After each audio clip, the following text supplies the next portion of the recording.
I ask you, what would you do if right before your eyes, your one true love was taken away? She begs you to save her, but you don't have the strength to do it. Your legs won't move. You lack both courage and power.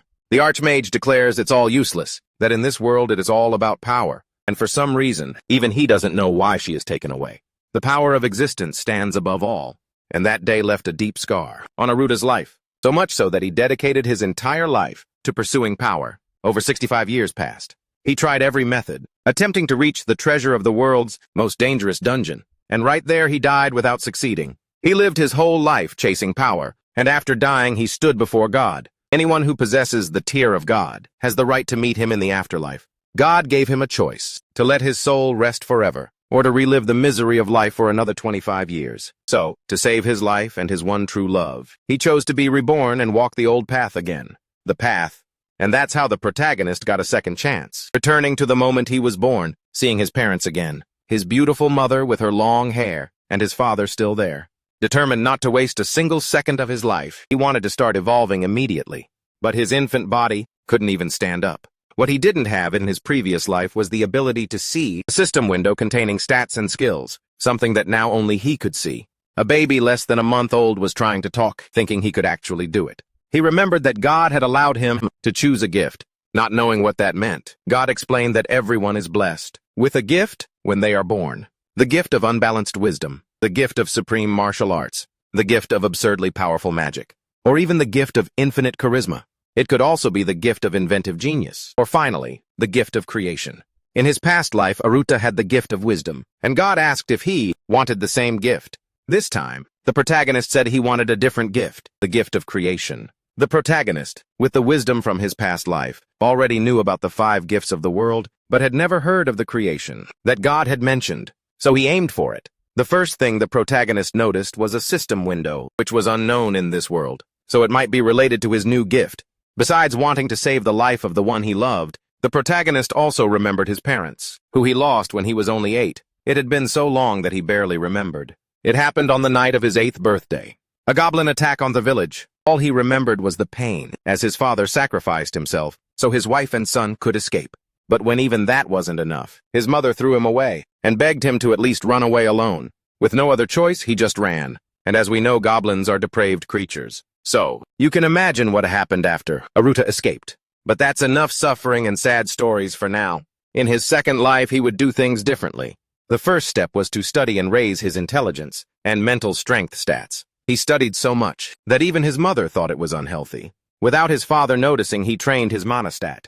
While kids his age were eating dirt and drawing on the ground, the young boy was practicing parkour. As the other kids watched in amazement, his agility, stat, and evasion skill level increased. And so it continued every time Aruta discovered a new ability. 8 years passed in a flash. Aruta sat under a tree, honing his innate talents and skills. They gradually grew stronger. When his mother returned home, she wished Aruta a happy 8th birthday. Overcome with joy, she hugged her son tightly. Aruta worried he might get crushed. His father boasted that Aruta's handsome looks came from him and declared they would start training Aruta immediately, an offer his mother readily approved. His mother then congratulated him again, reminding Aruta of their trip to the church in the evening, and he agreed. As per tradition, all children turning 8 would receive special bracelets. These bracelets acted as a form of identification, and now it was Aruta's turn to receive his. A priest instructed Aruta to hold out his hand. Aruta stood in the church and complied, and the priest placed a magical bracelet that proved Aruta's identity onto his wrist. But it was better to go to a big city with this. The priest advised him to be careful not to lose it. With the bracelet now on his wrist, finally, Aruta thought to himself. His thoughts then turned to the goblins that would arrive at the village in a few hours. But Aruta was already crying. He knew he had to pull himself together. The time had come. Remembering his past self, Aruta was determined to save this village. After leaving the church and heading to the forest, Aruta opened his skill panel to check his progress. He reviewed his current status. Aruta noted he probably needed to reach level 15 to significantly increase his physical strength. However, his magic was already at level 32, allowing him to master all the skills accumulated over the past 8 years. The only skill Aruta didn't fully understand was the ability to create various functional items. He realized he hadn't activated this ability before, because he simply didn't possess the skill. Concluding that it wouldn't hinder him in battle, Aruta decided to activate it. It was then that Aruta realized the goblins were already in the forest. Spotting them, he quickly hid behind a tree. 3 goblins, probably scouts, had arrived. Aruta told himself to stay calm. He had defeated countless monsters in the past. The goblins noticed Aruta peeking from behind the tree and immediately charged at him. This would be his first battle in his second life. It was time to show the results of his training. Focusing his mana, Aruta thought about his daily efforts, determined not to regret this moment. He was the village's only hope. Aruta unleashed a fiery attack on the goblins. After killing 1 goblin, Aruta felt a wave of success, but knew it wasn't enough. As he engaged the second goblin, another attacked from behind. Aruta dodged, realizing he couldn't afford any mistakes. After defeating all 3 goblins, Aruta concluded that he needed to strengthen his attacks. He was lucky. He hadn't encountered stronger monsters yet. The moment Aruta finished off the goblins, the system displayed a level up notification. Aruta felt a surge of satisfaction. He had defeated them and gained a level. Leveling up made Aruta feel dizzy, almost drunk on power. But then he spotted another goblin rushing towards him. Sword in hand, the goblin injured Aruta. Aruta wondered, is this really a new wave of goblins? As he dealt with the immediate threat, Aruta glanced behind him and saw a whole horde. He was completely caught off guard with an injured arm. 9. Fighting such numbers seemed impossible. A familiar despair washed over him. Nothing had changed. No matter how much he struggled, he couldn't change his fate, Aruta thought. A memory of his love flashing through his mind. But then a fierce determination ignited. Aruta would not give up. He wished he had tried harder. At that moment, his magic power soared to level 50, granting him a new skill, Grim Reaper. As Aruta saw the system window announce the level up, he realized he had obtained the creation skill. He understood that its true power would manifest at higher levels. No wonder I couldn't use it before, Aruta mused. At that moment, a swarm of goblins gathered behind Aruta. He wondered, do they sense my weakness? And not my combat ability. As they closed in for the attack, what fate awaited him? A moment later, a goblin charged at Aruta. He narrowly dodged its sword, realizing how close he had come to being injured, and unleashed a fireball. Aruta attacked the goblins, finding it much harder, with his injured hand, and the relentless assault grew more intense. This time, as a large group of 8 goblins attacked Aruta, he felt he had a chance against them, trying to believe in his own strength. Aruta immediately activated his tomb creation skill, using magic to fling the goblins into a ravine. Did he really do it? That was a tomb creation skill. Looking at his hands, Aruta was overjoyed. A surge of hope told him that his fate could be changed. Now that he had saved the village, at that moment the system showed a significant level up. Perhaps it was from defeating the goblins. He remembered hearing that leveling up, a chance for advancement, often came with increasing pain. With that thought, Aruta passed out. Aruta then opened his eyes. He realized he was cold, and something was fluttering near his face. Suddenly, he spotted a creature and it quickly jumped away. What was that? A beautiful slime stood before him, revealing its head. Aruta saw a liquid and wondered if he should drink it.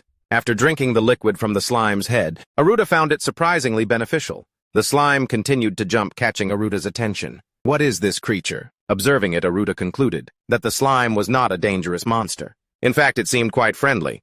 The slime suddenly jumped onto Aruta's face. He didn't understand what it wanted, and its touch was incredibly ticklish. Soon after, Aruta found himself on top of a mountain, looking down at the village where he was born.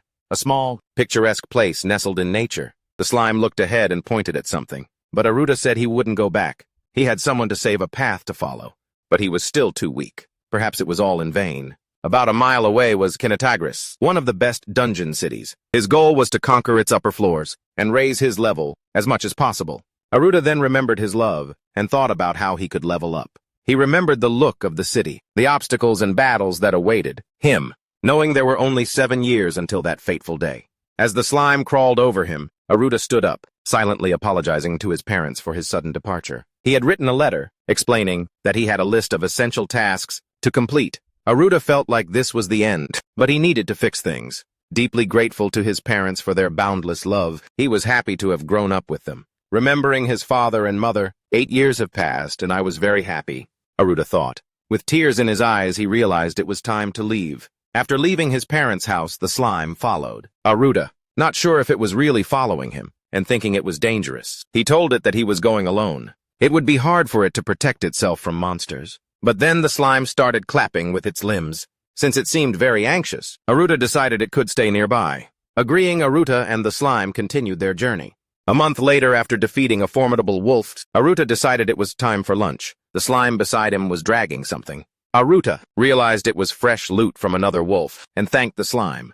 It then placed a magic stone directly into Aruta's bag. but with magic stones. He wouldn't have to worry about expenses. The slime then put the stone down. Then it ran off, seemingly shouting something. Aruta knew where to go. The slime had actually found shelter for them for the night. After a while, Aruta looked out from behind a mountain.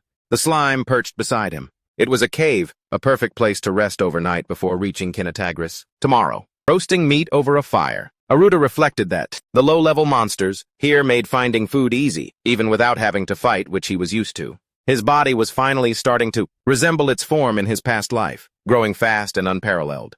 A moment later, a system window appeared before Aruta, displaying level 32 and his ever-increasing stats. He thought he could level up more efficiently in the dungeon to become stronger. Aruta sat on a rock, holding another stone in his hand and eating a kimbap skewer.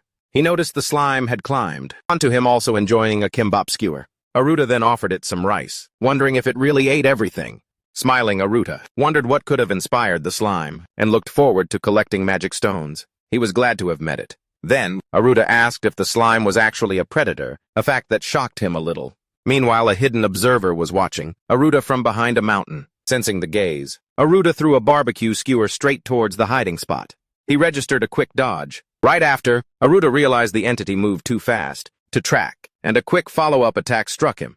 He knew he wouldn't survive a barrage of attacks at that speed. Looking straight ahead, Aruta saw a demon, not a person. A thief. He guessed she was here for his magic stones. A few seconds later, the figure landed right in front of Aruta. She snatched his kimbap skewer and revealed herself as a girl with both human and beast-like features, standing before him. Aruta stared at her, completely stunned. Aruta watched the girl devour his barbecue skewer and asked if she was a monster. She replied that she was a magicka and a female guest, then asked for his identity. Aruta introduced himself. He silently noted that she didn't look like a monster at all. In fact, she seemed quite friendly. The girl looked him straight in the eyes. Aruta commented on her very cute ears. She then revealed she was from the squirrel tribe, asking if he had heard of them, then immediately dismissed the question, saying she didn't care. Aruta just looked at her with a questioning gaze. A few seconds later, the girl vanished from Aruta's sight, reappearing by the campfire, where his food was cooking. She quickly asked if Aruta would mind if she ate the rest of it. Aruta was baffled by her sudden movement, and where she appeared, not even having heard a word of permission. Meanwhile, the slime tried to snatch the barbecue skewer from the girl's hand. The next morning, Aruta woke up to find the girl following him, the slime perched on her shoulder. Aruta asked why. She retorted that Aruta was still a child, and since she also needed to go to the city, she would follow him. Aruta then asked Magika, "Aren't you a child too?" The girl replied that even if he looked like an adult, he was still just a child. Aruta insisted that he was an adult. Although he intended to go alone, Aruta suddenly realized something. Turning to Magika, he suggested they should leave now, to make the time pass faster. This morning, Aruta smiled at the girl, and she agreed. A while later, Aruta pointed ahead, announcing that he could see Kinetagris. The cityscape unfolded before them, enclosed by a massive wall. As they approached and passed through the gate, a girl immediately approached, touting low taxes and a clean slate, inviting them inside. Since ancient times, Kinetagris has represented chaos and racial diversity. This is due to the dungeon towering in its center, attracting those enchanted by its allure to converge on the city. As Aruta and Magika entered the city, Magika appeared visibly afraid. Aruta asked what was wrong, and she admitted this was the first time she had experienced such a crowd. Turning to Magika, Aruta explained that he himself came from a village. She replied that she lived on the streets. Aruta confessed that he had been nervous the first time he came here. Magika, surprised, pointed out that Aruta had previously said he'd never been here. Aruta explained that he had come here with his parents when he was about 10, remembering how vibrant the city felt, and almost nothing had changed since then. Aruta looked around pensively. He wondered if something important would happen in the next 2 years, knowing that caution was paramount. Magika then asked where he was planning to go. Aruta replied that he needed to go to the Adventurers Guild to earn money for his trip, then asked if Magika wanted to come along. She readily agreed. Upon reaching the guild, Aruta announced his intention to exchange magic stones. However, the man at the counter turned to him and said Aruta had come to the wrong place. Aruta looked surprised. The man then told Aruta to leave, saying the guild was no place for children. Aruta then emptied his bag onto the counter, revealing a pile of magic stones. The man who had just tried to dismiss him looked on in disbelief, asking where Aruta had gotten so many. Aruta simply replied that he had obtained them through hunting. Aruta said, pointing towards Magika, "This girl next to me whom I defeated doesn't know how to sell magic stones." The man looked at Magika in surprise. She started to protest, about to say she had nothing to do with it. But Aruta cut her off, telling her to be quiet with a smile. Aruta then received a total value of about 1990 units. The man then informed Aruta of the exact amount, 2 gold, 29 silver, and 85 copper. Aruta thought that to get this amount of money, he felt incredibly exhausted. He wondered if his fatigue was simply due to his young age, or a consequence of growing too quickly. As Aruta pocketed the money, he asked if it was possible to register as an adventurer.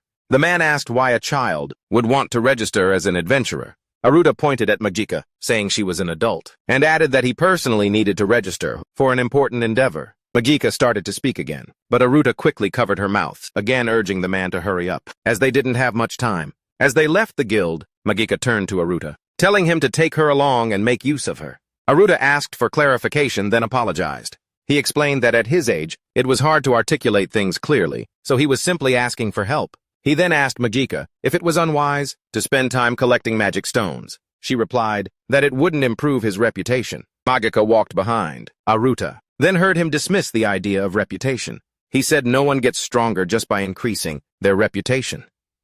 Majika looked at Aruta, clearly surprised by his words. Aruta walked ahead of Majika, saying that now that they had money, they should find a hotel. He suggested they eat a meal together to thank her for her help, but also offered to part ways there. If she had other plans, Majika agreed to go with him, but not without conditions. Either money, or they spend time in his room. Hearing this, Aruta simply told her to follow him. What a woman, Aruta thought to himself. As night fell, Aruta expressed his genuine pleasure that Majika had joined him, admitting he initially thought she would refuse. Sitting in their room, they talked. Aruta explained that his scruffy appearance often closed many doors for him, including enjoying the delicious food available at this hotel. He believed Majika would enjoy it too.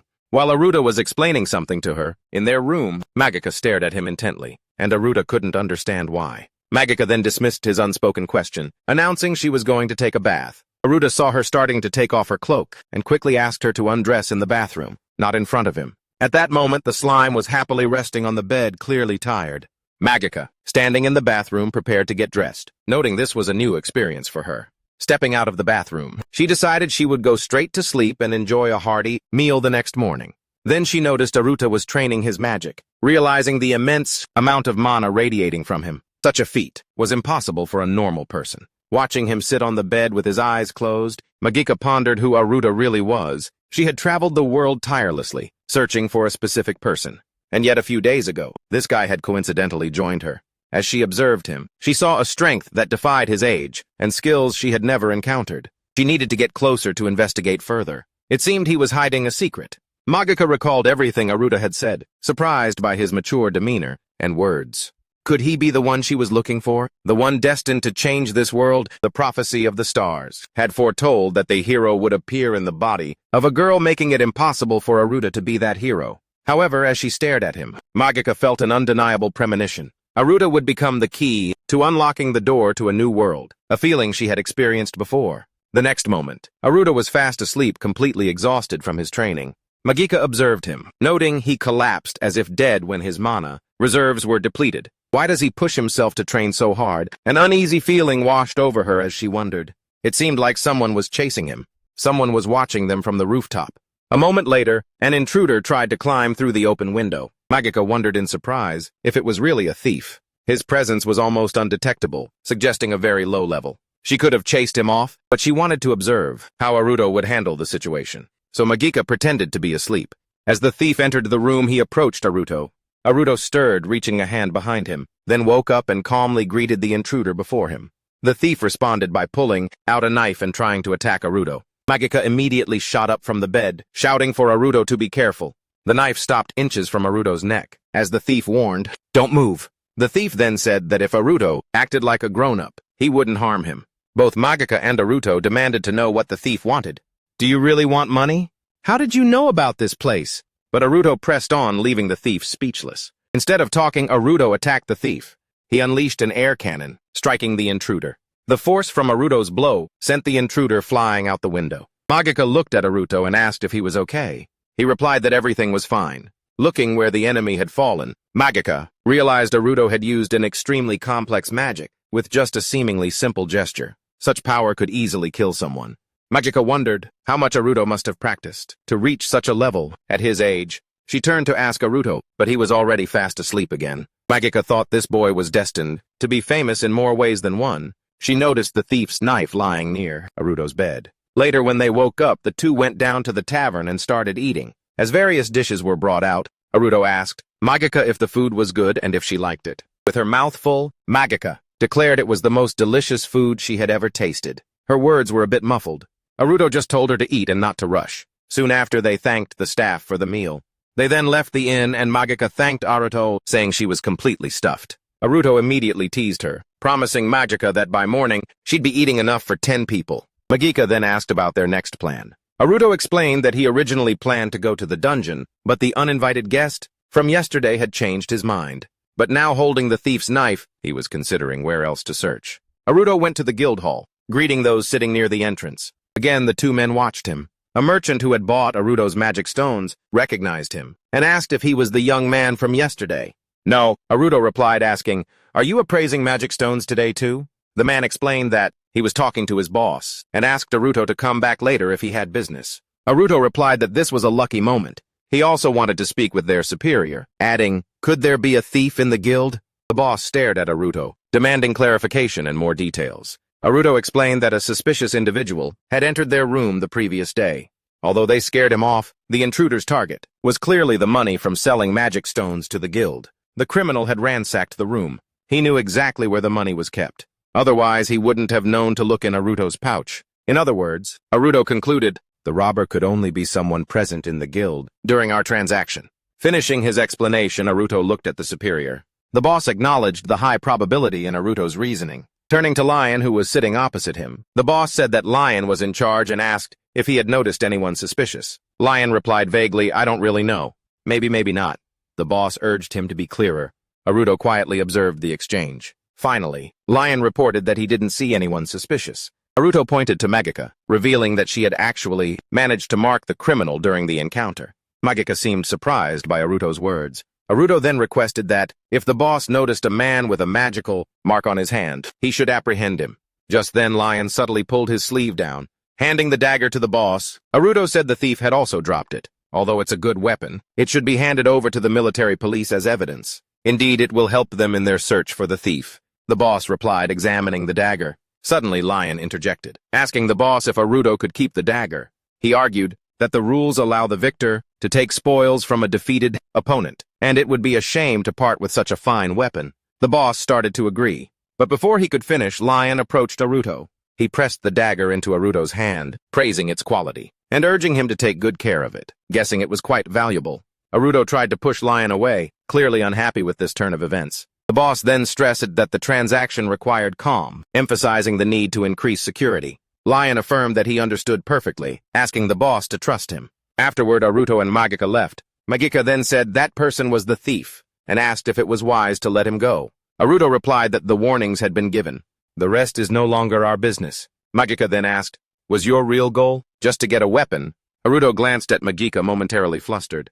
Could she have seen through me? He decided that with this task complete, their adventure was truly beginning. Standing before the dungeon entrance, Aruto looked up at its towering structure as he spoke. Magika followed his gaze, admitting she could not see its peak. Aruto explained that this was a legendary labyrinth, one of the world's greatest dungeons, whose vastness, origin, and creators remained a mystery. Upon entering the portal, they found themselves instantly transported to another location. Aruto clarified that the lower floors extended from the 1st to the 25th. This area was relatively safe, primarily used as a training ground for novice adventurers. As Aruto was explaining this, a distinct roar caught his attention. Suddenly, two nearby adventurers warned that a monster had escaped from the upper floors. They shouted that his magic wouldn't be enough, urging Aruto to flee. Just then, a giant horned rat charged straight at Aruto, but the others, seeing only a child, panicked and screamed for him to run faster. Aruto faced the oncoming enemy, uttering the word grave. Instantly, the creature fell straight into a deep pit that appeared on the floor. Aruto realized he had miscalculated. He'd used too much power and risked harming those around him. Magika looked down in astonishment, along with the others, unable to comprehend the sudden appearance of such a large hole. Although some suspected an earthquake, no one had felt any tremors. Aruto quickly declared that the floor had simply collapsed due to bad luck. The chasm was so deep that he shouted for everyone to be careful as they dispersed. Magika asked why he didn't say he was the one who did it. Aruto replied that they wouldn't believe him anyway. It was better to quickly move to the upper floors. Starting from the 26th floor, the dungeon reached medium difficulty, where the true labyrinth was said to begin. A while later, Magika faced a bear.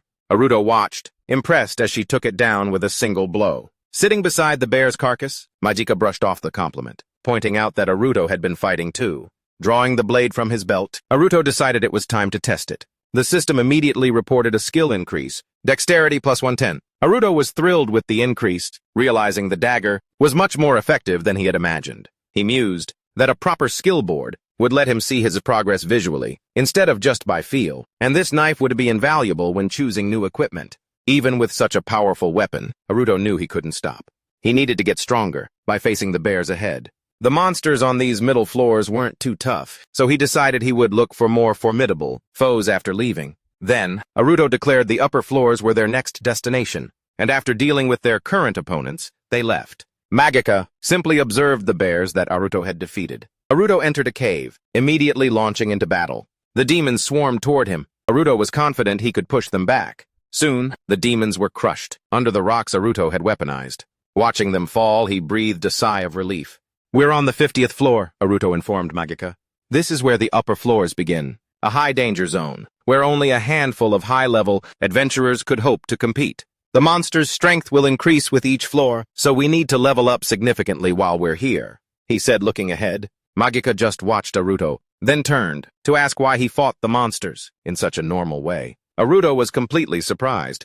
"Is there an abnormal way? If you know a better method," he eagerly asked her to teach him, his eyes sparkling. Magika explained that wasn't what she meant. It was that the monsters Aruto had just defeated were strong enough to give even high-level adventurers a tough time. Magika disliked how easily Aruto handled multiple monsters at once. She couldn't understand how he possessed such power. Standing before him, she pressed him for an answer. Aruto then asked back, "Do you find my fighting style strange?" Magika confirmed that from an outsider's perspective, it certainly was, and wondered why he seemed surprised by her comment. In that moment, Aruto realized Magika was the second person to truly see through him, but before only Hana had ever looked beyond his surface. He recalled his past life. Even at level 99, he fought monsters alone, while other high-level adventurers attracted followers. No one ever glanced his way. He was ignored for his low life stats. This was the harsh law of that world. Now, Aruto reflected, it seemed that besides Hana there were others who defied this law. At that point, Magika's curiosity piqued. She asked if Aruto was truly completely human. Smiling, Aruto assured her that he was indeed 100% human. He thought to himself that despite his claim, it was a truth, hard to accept given he had died and been reborn. Observing Aruto and repeating his words, Magika was amused by his smile, coming to the conclusion that he was simply an oddball. Aruto was annoyed by her remark. A moment later, the system announced a level up, and they continued deeper into the cave. Aruto declared that now he could defeat monsters from the 50th floor, and suggested they climb a little higher.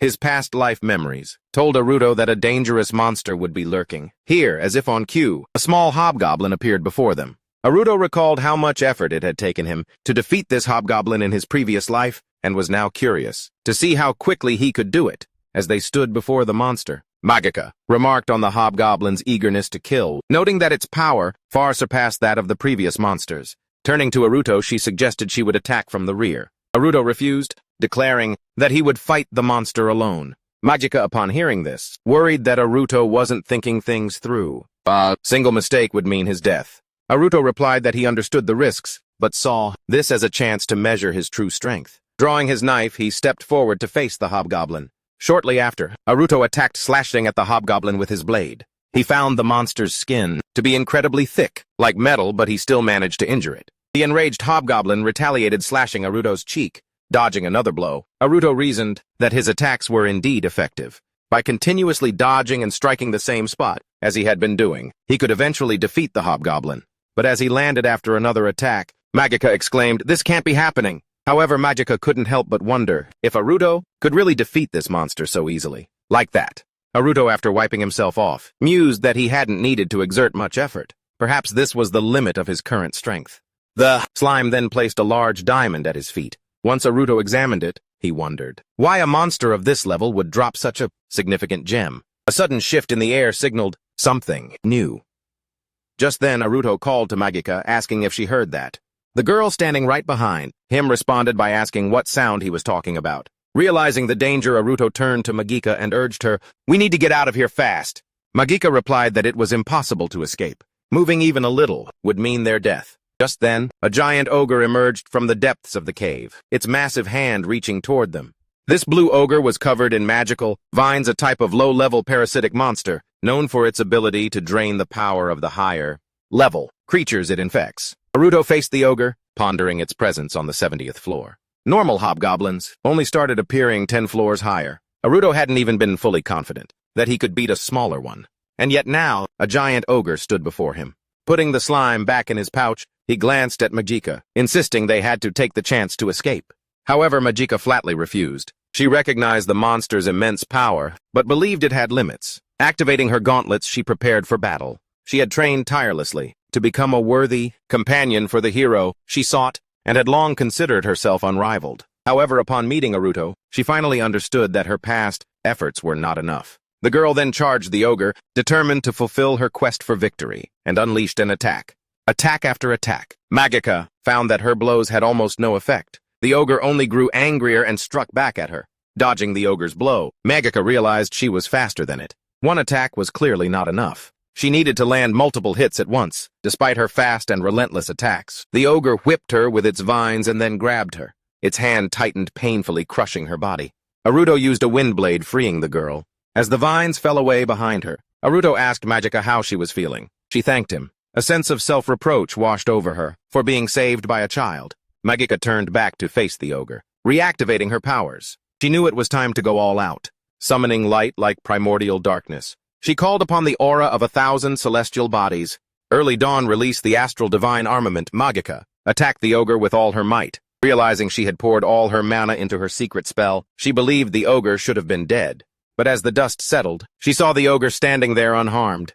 Completely bewildered, the ogre was now raising its foot right above Magika. Magika looked up at it, realizing that even though she had put everything into her attack, it wasn't enough. The ogre plunged straight down to the ground right below it. Naruto quickly moved to Magika's side. As she saw Naruto appear before her, he swiftly scooped her into his arms, running as he told her to leave the rest to him. He then turned to the slime, instructing it to take care of Magika. The slime agreed, and Naruto returned to the battle. Standing before the ogre, Naruto knew he had to win. Naruto immediately dashed forward, knowing he wasn't as fast as Magika, but defiant nonetheless. The ogre's attack abruptly cut through Naruto's train of thought. Witnessing this, Magika screamed in desperation. Panting, Naruto instinctively countered the ogre's blow, aiming for a counterattack. Naruto carefully examined his enemy, realizing that despite their magical nature, the vines were still vulnerable to fire. However, he knew simply burning the vines was pointless. Instead, Naruto needed to strike in a way that truly harmed the ogre. Gripping his sword, Naruto launched another attack. He understood that it was impossible to pierce directly through the ogre's thick hide, so he had to aim for a precise weak point. With his target set, Naruto launched a fireball straight into the ogre's back. Naruto knelt on the ground, observing the impact of his attack. The next moment, Naruto's vision went dark and he collapsed to the ground. Magika could only stare in amazement at the ogre, stunned to realize Naruto had won. But Naruto was just a child, and yet he had defeated this ogre. These were Magika's last thoughts, before she lost consciousness. Opening their eyes, Naruto and Magika saw a slime hovering right above them. The sun was shining as they lay on the ground, wondering how they had gotten here. Naruto asked if the slime had really saved them. It immediately confirmed with a unique clicking sound. Hugging the slime, Naruto thanked it, calling it his companion, the most reliable in the world. Turning to Magika, Naruto pointed out the danger of passing out there. It was lucky they had recovered where they were. Magika was silent, then apologized and declared she would return to the inn first. Yeah, Naruto agreed, saying he would also rest a bit before heading back. Naruto stared at Magika in utter surprise. Could Magika really use a sacred relic? Sacred relics are divine tools created by God. Their number in this world is so small it can be counted on one hand. The sacred relic that Magika used was called Meteor Shower. Naruto recalled that if his memories from his past life were correct, the owner of this relic would die in 7 years. Night had fallen. Naruto sat in the bath, realizing Magika had possessed the magic of the relic all along. The relic known as the Hand of Justice designated its user as one who possessed 2 specific traits. She was classified by the Vatican as criminal number 5 Magica Exterra. She and 5 others were declared enemies of God. Although this declaration hadn't happened yet, the order to eliminate them would be issued in the future. Aruto requested the skill board, and a system interface appeared before him. Looking at it, Aruto guessed that Magika's life stats were probably a 4. In the dungeon, Aruto had sensed her magical energy, surpassing even his own, along with an unbreakable barrier. She was definitely, incomparably stronger than him. Aruto mused on the clear difference in their levels. Aruto then thought, but even she will be destroyed by the Vatican in 7 years. As he sank into the water, Aruto began to realize how weak he was compared to her. Can I really change fate? Aruto sadly wondered. Just then the slime appeared in front of Aruto. He surfaced from the tub in surprise. He asked what it was doing here, wondering if it wanted a bath. The slime responded in its own language, urging Aruto to get out and start washing it. Aruto scrubbed the slime with a cloth, remarking, "We made it out thanks to you this time." He promised to scrub it until it was sparkling, a gesture that delighted the slime. Once Aruto scrubbed the slime, it responded in its unique language. Aruto didn't know whether to stop, as the slime's heel seemed to be ticklish, a puzzling thought, as he had never imagined a slime to have a heel.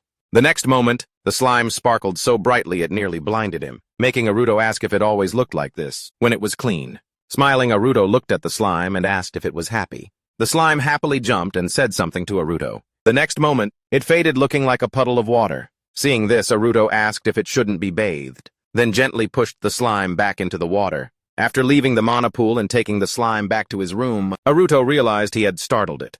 Just then Magika appeared. Getting up from the sofa, she greeted him. "Hello, Aruto."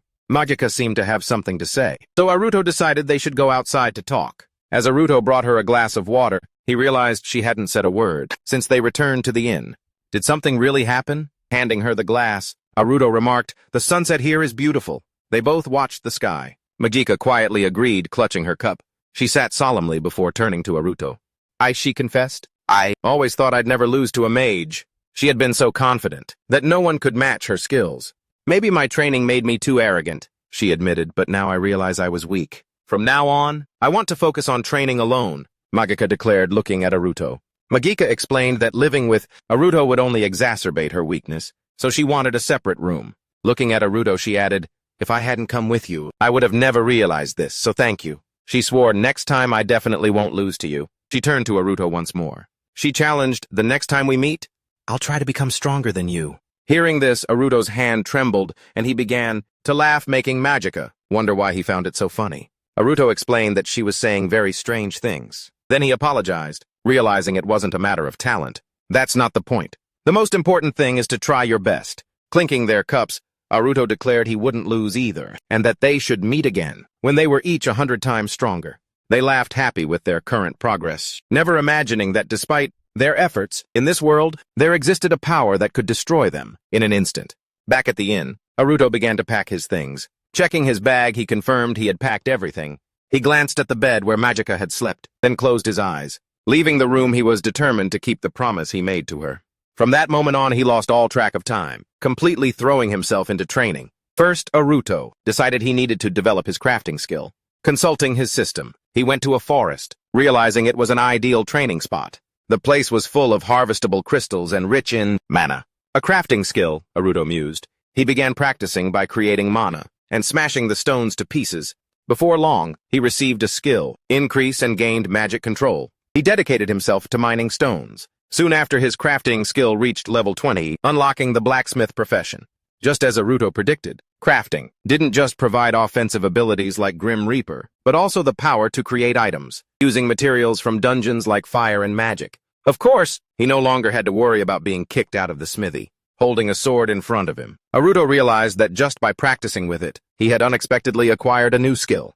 A few moments later, while fighting a powerful monster in a cave, Aruto understood it was too soon for him to advance to the next floor. Soon after, the system reported that Aruto had learned the swordsmanship skill and surpassed level 40. A new skill, dual wielding, was unlocked. Seeing this, Aruto drew his sword and swung it at his opponent. After the battle, his level immediately increased by 4. Aruto realized that by using Grim Reaper, Tempest, and other attacks, the level of Grim Reaper had increased. He combined it with magic, not only gaining control of the water slashes created, but also high damage potential. During this time, Aruto's level rose along with his skills. The system reported that Aruto's level was now 40 pounds, and all his skills had increased by 30 units. His crafting and manipulation skills were now available. Curious, Aruto opened the system window. It described manipulation as absorbing a portion of mana to move an object in a desired direction. Aruto pointed his hand at a rock and activated manipulation. The rock shifted to the side. Though not as flashy as Grim Reaper, Aruto believed this skill would also be useful. He continued to develop this skill, and so days turned into weeks. Soon winter arrived. Walking through the city, Aruto overheard a conversation. He heard something quite interesting. Two men were discussing a rumor. Did you hear about the weirdo who just showed up on the upper floors of the dungeon? He defeated 1,000 monsters all by himself. The second man admitted he'd heard it, and added that the weirdo was just a kid. And for some reason, he always has a low-level slime with him. As Aruto walked by, he realized they were talking about him. When they saw him, they couldn't believe their eyes. After all, high-level adventurers usually hunted on the upper floors in parties. Aruto watched them in silence, realizing his presence was finally being noticed. Before, because he didn't stand out. No one paid him any mind, no matter what he achieved. But perhaps something had changed. Though I definitely don't like being called a weirdo, Aruto thought to himself, glancing at the strangers. Later at the inn, Aruto informed the landlady that he would be returning to the dungeon tomorrow and wanted to check out for 2 or 3 days. The landlady told Aruto to be careful, then casually asked if the little girl who was with him before was okay. Hearing the question, Aruto realized he hadn't seen Magica since they got separate rooms. Then, the landlady said the girl hadn't been back in days. That was starting to worry her. Hearing this, Aruto clutched his coat. At first he thought, it's Magica. There's nothing to worry about. But a feeling of unease still crept into his heart. Just then, a knight on horseback entered the city. Everyone who saw it remarked that Vaticang had summoned its knights, finding it quite impressive. Hearing this, Aruto rushed out of the inn. The landlady called after him, asking what was wrong. Aruto didn't answer. His mind was reeling with how the future he remembered now contradicted reality. Then he understood. It all made sense. His changes had also affected Magica. But why hadn't he thought of that? Aruto's thoughts became chaotic. Could it be that Vaticang has already ordered Magica's elimination? What if the future where she was executed was happening right now? Aruto could only think and pray for Magica to be safe as he ran past a carriage. The person inside watched Aruto from the window and thought, this boy is smart. Heading to the dungeon, Aruto desperately hoped Magica was safe. He activated present sense reasoning, that someone as strong as her would be easy to find, and he prayed he wasn't wrong. He detected a familiar figure. He called out her name. Magica turned, recognizing Aruto immediately. It's been a while, she commented. Are you doing okay? Acknowledging her strength, and concluding that his worries were probably baseless. Catching his breath, Aruto assured her he was fine, prompting Magica to ask why he was so out of breath. Unable to admit his panicked fear for her safety, Aruto pretended to be jogging. I was just on a run, he said. Saw you, so I thought I'd say hi. He then made to leave. Then taking off his scarf, he remarked, it's pretty cold, especially for your outfit. He wrapped the scarf around her neck, urging her to wear it so she wouldn't catch a cold. Magica gratefully accepted it. Just then, something in the sky caught their eyes. They both looked up, confused by the sight. Aruto described it as a black mass, and Magica admitted it made her extremely uneasy. The ominous black mass began to spread, emitting a palpable, oppressive aura. Aruto immediately recognized the approaching danger and urged Magica to evacuate the nearby citizens. A moment later, the black mass began to crack. Aruto closed his eyes in disbelief. It was a demon standing right before them, a creature known to control high-level monsters. He wondered why it had appeared in the middle of the city. The demon immediately began to destroy the nearby houses. It was a creature that wouldn't stop attacking until everything around it was turned to ash. Nothing could stop it. And yet Aruto found himself paralyzed, just like during the fire. The insurmountable difference in life levels paralyzed his body. His will was powerless against the unshakable laws of this world. Even so, Aruto strained, trying to move, knowing the city would be destroyed if he just stood there. Suddenly, Magica placed the scarf Aruto had given her back on him. It's going to be okay, she declared. Aruto, you can believe in me. Leaping into action, she charged straight at the demon. Aruto watched intently, amazed by Magica's incredible power. She had become so much stronger. As she attacked the demon, she managed to land a blow, but it regenerated instantly. Magica realized that since it was a demon, it would take a single overwhelming attack. She prepared to use her divine weapon, Meteor Shower. But the demon moved with blinding speed and appeared behind her. In an instant, Magica spun around, acknowledging its speed, and dodged the next attack. She realized the demon left no openings for her to use her divine weapon. Moments later, Aruto saw only shattered pavement.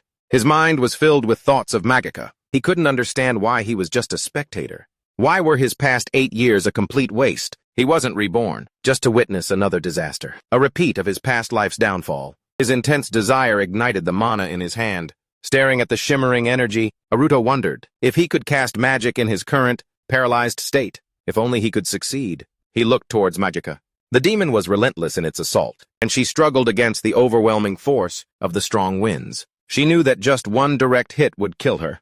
With the demon regenerating after every blow, she needed to seize the perfect moment to use her divine weapon. Magica attacked the demon again, only to be violently thrown back. She thought this was unreal. Even with Aruto gathering mana, he couldn't intervene in time. The demon created a giant fireball, spinning it above its head.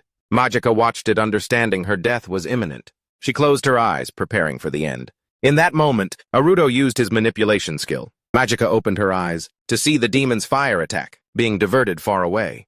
Aruto stared at the redirected attack. In disbelief, Magica wondered if he had really changed the attack's trajectory. Just then, the demon lost its balance. Magica looked at Aruto, realizing what a young man he was. As the demon fell right down, Magica saw her chance to strike. Aruto yelled to her, "Use meteor shower!" She attacked the demon, wounding it until it vanished. Watching it disappear, both Aruto and Magica believed they had succeeded. Magica ran to Aruto, asking if he was okay. Helping him up, Aruto explained he was just weakened from leveling up, and that a little rest would restore his strength. As she carried Aruto on her back, he didn't understand what Magica was doing. She insisted on taking him to the inn. Aruto told her not to, but she replied that he had done too much for her, and to please let her do at least this.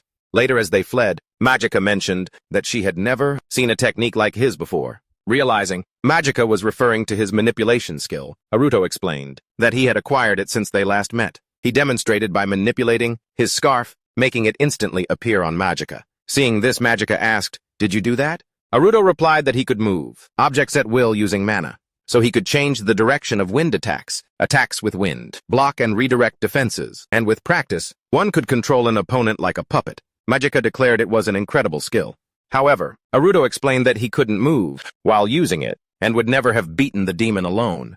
He then credited Magica with saving the city, telling her so directly. Blushing, Magica said she thought they both tried their best. Aruto chuckled in response. A thought flashed through Aruto's mind as he remembered the demon's final defeat. If these incidents continued, the city would be wiped out. He realized he didn't remember hearing about such an event before, which meant someone must have defeated it. Who could be strong enough to defeat a demon like that? Aruto pondered. Just then, he sensed an aura and asked Magica to stop as they were running across the rooftops. Magica turned to Aruto, saying they hadn't reached their destination yet. But Aruto insisted they stop immediately. Suddenly, Magica stopped, freezing mid-stride on the roof. Aruto looked down and immediately recognized the figure, his black clothes. The oppressive mana radiating from him, as if he didn't belong to this world. This was the mage who killed Hana in his previous life. The man standing right in front of Aruto was Gamagan. He stood there looking away. Magica looked at Aruto and noticed his troubled expression, one she had never seen before. She asked who that man was. Aruto replied, "That's Gamagan Sansui, one of the 12 commanders of Aphonia." Hearing that, Magica thought that even she had heard of him, as Gamagan was known as the world's strongest mage. As she was thinking about this, Aruto began to focus his magic, causing Magica to ask what he was doing. In a rage, Aruto said it had nothing to do with her, as he had to kill this mage. Magica stopped Aruto, asking if he really intended to fight in his condition. Aruto looked at Magica, who had grabbed his hand and said he was too weak after leveling up, and would be no match for this mage. Aruto just asked her to let go. Magica in turn urged Aruto to calm down. "Don't you get it? You can't win right now," she shouted, trying to convince him. Aruto calmed down, realizing Magica was right. In his current state, he couldn't defeat that mage. Leaning against the rooftop, Aruto felt a wave of despair. Meanwhile, the mage stood observing his creation. A man beside him asked what the meaning of his summoning the demon was, and if Lord Gamagan was truly responsible. Gamagan replied that it was true. He had obtained a rare summoning artifact and simply wanted to test it, but it proved to be useless. The artifact could only summon a low-level imp. Crushing the artifact in his hand, he declared, "Unfortunately, before I could intervene, someone defeated it with ease." The man behind the mage pointed out that the power of such a weak demon was still enough to destroy a small country.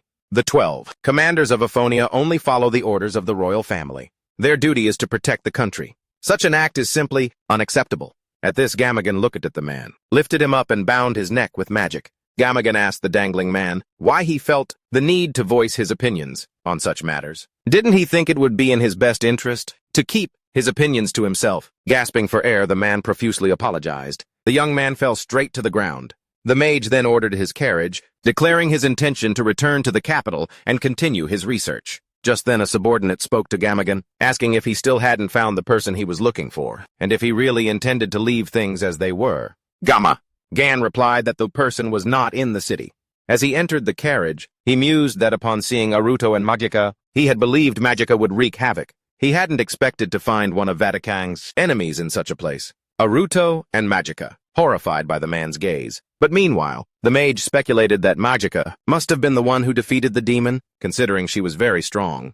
He imagined obtaining excellent materials from her body parts. Gamagan considered what he could do with the girl, but stopped his train of thought, realizing there were still no orders for her elimination. Going against the king's will would jeopardize the support for his experiments. Too great a risk to take, the mage concluded. So, he instructed his coachman to depart, confident that they would meet the girl again. As the mage's carriage left, Aruto and Magica watched it go, realizing how unsettled the mage's gaze had made them. Magica voiced her fear. He would have definitely killed us. Then she remembered he was a commander from Aphonia, and looked at Aruto, asking how he was doing. Aruto looked down at the floor, reflecting on his own foolishness, forever believing he could fight. Such a monstrous mage. Swearing to himself, he resolved to be stronger than Gamagan the next time they met. A few days later, the Lord of Kinetagris expressed his desire to publicly thank Magica for eliminating the demon. However, Magica refused, asking if they had forgotten Aruto. However, the officials didn't want to acknowledge that someone of Aruto's low social standing could possess such power. Then the Lord seemed to give up. As they walked through the city, Aruto asked Magica if she really didn't want the recognition. Are you sure they had discussed this? Magica, confident in her stance, expressed her disappointment that no one wanted to acknowledge Aruto's strength. Aruto replied that nothing could be done, because in their world, everything was decided by one's social standing. Smiling and looking at Magica, he thought to himself that it seemed only she and Hana were the ones to ignore this social rule. He then advised Magica that instead of worrying, she should focus on her training. Magica, hearing Aruto speak with such determination, wondered if he was really okay. Aruto said he was thinking of entering the dungeon again tomorrow. Just then they passed a man who was watching them intently. Aruto stopped and turned towards the person. Magica asked what had caught his attention. He replied that the man's face looked familiar. Aruto saw the man who worked at the Adventurers Guild, now sitting on the pavement. It was Lion holding a sign that read, "Need warmth and love." Lion, upon seeing Aruto, a guild employee, was very surprised and recognized him immediately. He shouted, "It's you! Don't you remember me?" Aruto, clearly disliking Lion, firmly stated that he had never seen him before. Lion, of course, didn't believe it.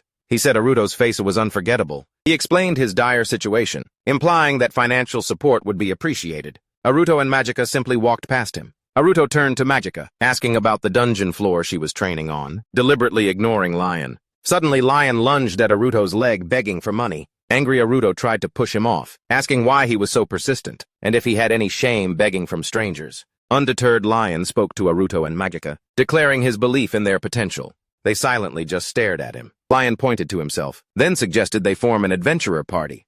He proposed a fresh start, formally introducing himself as Lion to Aruto and Magica. As an adventurer, he suggested they work together. An extra person is always useful in a fight. Furthermore, he added, "And don't be surprised, I'm a hero. It's a super rare profession." Aruto scoffed, telling Lion he disagreed with the offer. Lion couldn't understand Aruto's refusal, but Aruto mused that although hero was rare, he doubted Lion would be of any use. Magica yawned behind Aruto while Lion was still kneeling, begging Aruto to reconsider. "I even left the guild just for this," Lion said. Hearing that, Aruto retorted, "More like you got caught and were kicked out." Lion's jaw dropped, unable to understand how Aruto saw through him so easily. Then he realized he'd made an undeniable mess of things. Aruto sighed, explaining that it was for this reason that he preferred to make money by hunting monsters in the dungeon. Suddenly, Lion practically jumped on Aruto again, begging to join their party. Magica finally lost her patience. She gave Lion half a loaf of bread and said he was bothering everyone. Lion slumped to the ground, sitting defeated behind them, as Aruto and Magica walked on talking quietly. Magica informed Aruto that she was hungry. Aruto replied that he had just discovered a good place and offered to take her there. A few days later, deep in a dungeon, Aruto fought against countless enemies. After defeating them, his level rose to 42, and his passive swordsmanship skill increased to 43. He noticed the sword he had forged was proving to be extremely good. Even after several more days, Lion didn't stop following Aruto. However, Aruto was considering moving to a higher floor. Suddenly, Aruto heard panicked screams and footsteps. Lion appeared out of nowhere, being chased by a pack of wolves, screaming for help. Aruto was completely surprised to see Lion there. Lion immediately begged Aruto to destroy the pursuing wolf pack. Aruto then used his magic, telling Lion to get down before unleashing a stream of fire at the attacking wolves. Witnessing the sight, Lion exclaimed, "That was so cool, unbelievable." Unbelievable. Aruto rushed over to Lion, who had fallen to his knees, profusely thanking Aruto for saving his life. Lion explained that he had been following Aruto and accidentally wandered onto the upper floors. Aruto scolded him. "A newbie has no place here." Lion repeated his desire to form a party with Aruto and Magica. Aruto, frustrated, asked how many more times he had to repeat that Lion would only get in the way. Aruto declared he didn't have time to deal with him. Still kneeling, Lion quietly apologized to Aruto. Aruto turned away, telling him that if he understood, he should have gone back sooner. Just then a wolf lunged at Lion. Seeing this, Aruto quickly attacked the wolf right in front of him, then turned to the injured Lion, asking if he was still alive. Aruto knelt beside him, unable to believe what he was seeing. He was haunted by the thought that this was Aruto's fault. "If I had just accepted Lion," he mused, "this wouldn't have happened." As Lion lay injured on the ground, just as Lion heard Aruto's words, he immediately shot up, asking if it was true that Aruto would accept him. Aruto casually admitted he hadn't said that, but that he was a vampire. Meanwhile, Aruto was completely floored by this revelation. Vampires, a race often believed to possess immortality, were known to prey under the cover of night. Humans feared them like any other monster. But Aruto pointed at Lion, asking if those rumors were true. Lion replied that vampires weren't that different from humans, explaining that the horror stories were made up by people. Their bodies, he clarified, were similar to humans, though serious injuries could also be fatal. Lion then explained to Aruto that he was special and invulnerable. Hearing this, Aruto wondered if this invulnerability meant he possessed regenerative abilities. Aruto then asked how it was possible to be injured. Lion replied that it was a long story, adding that he also had a very high pain tolerance. Aruto urged him to tell the story, asking if that ability could be acquired. Lion explained that no one, regardless of race, could easily obtain this ability, and he hadn't gotten it through his own efforts either. He added that if he told Aruto, he wouldn't believe him. Lion then revealed that he didn't belong to this world. Aruto was astonished. Lion explained that he used to live in another world, Japan, as a normal person.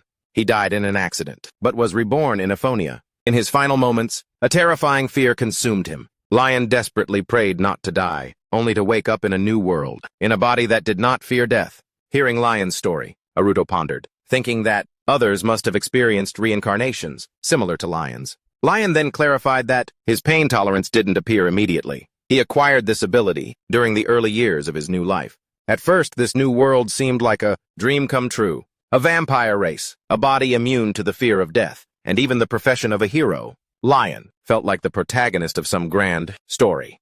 However, that feeling vanished a few years later. A vampire hunt began in Fortinia, instigated by the church, and Lion witnessed his parents being brutally murdered. Since he couldn't be killed, they captured him and took him to the church as a heretic. But there, in the name of divine justice, endless torture began. Lion's body wouldn't die, but he felt every bit of pain. The daily agony made him yearn for death as his greatest salvation. Despite the torment he lived on, 55 years later, his pain threshold finally broke. He no longer felt a single thing. Lion recalled this as he stood on a blazing pyre. Seizing that opportunity, Lion escaped. He fled for centuries, constantly hiding his true identity. Eventually, he arrived in Kanato, Greece, and found work in the guild. After recounting his dramatic movie-like story, Lion stood before Aruto and said that he wouldn't be able to get the same skill. Hearing the horrifying story, Aruto could hardly believe the immense suffering Lion had endured. He apologized for making him relive such painful memories. Lion smiled and reassured Aruto not to worry about it, saying those days were long gone.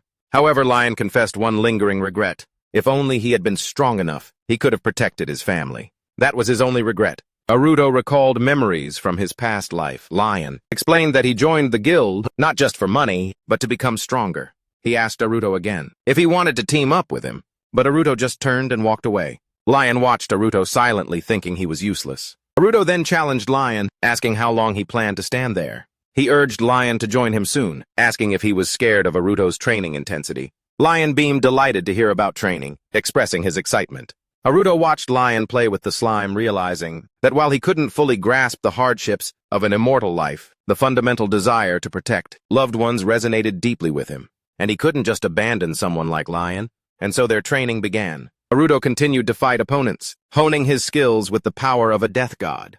Soon after the enemies Aruto had fought before attacked a nearby lion. and Lion cried out for his master's help. Naruto realized the number of opponents was overwhelming, and Lion needed to stop fighting like a normal human. As Naruto massacred monsters, Lion covered his head from the chaotic attacks. Naruto advised Lion that while thinking through attacks was important, as a vampire, with superior strength, first and foremost, he needed to unleash his full power, without hesitation. Naruto gave Lion a sword, and Lion agreed. Naruto immediately engaged the opponents. After felling them, Lion turned to Naruto, acknowledging him as his master and admitting Naruto was right. It was then that Naruto witnessed Lion's true power. As Lion swung his sword, Naruto asked about his power and level. Lion replied stating his level was 4. Naruto realized this level was on par with Magica's. From then on, Naruto focused solely on training Lion. They continued to improve their skills. Lion's level or life force increased at an alarming rate. He fought somewhat clumsily at first, but quickly surpassed Naruto. They conquered dungeons at a speed that Naruto could have never imagined. Every 10 floors, Magica would join them to defeat the area boss. The floors were cleared quickly. After defeating a particularly formidable monster, Lion confidently told his master that their dungeon completion time would become legendary. Magica had never imagined that one day they would defeat the 90th floor boss. 6 years later, Naruto stood over the defeated boss's corpse. He turned to Magica and Lion, thanking them for their unwavering support. His goal was the 100th floor, but time was running out fast. He declared that from this point on, the game would move to a whole new level. Hana's death was now only a year away. Soon after, Naruto packed his things and left the guild. The landlady then asked if Naruto was really leaving. Naruto confirmed his departure and thanked her for her hospitality. The girl then asked where Naruto was going, admitting that she would feel lonely without him. Naruto revealed his intention to attend a special school in the capital of Ephonia.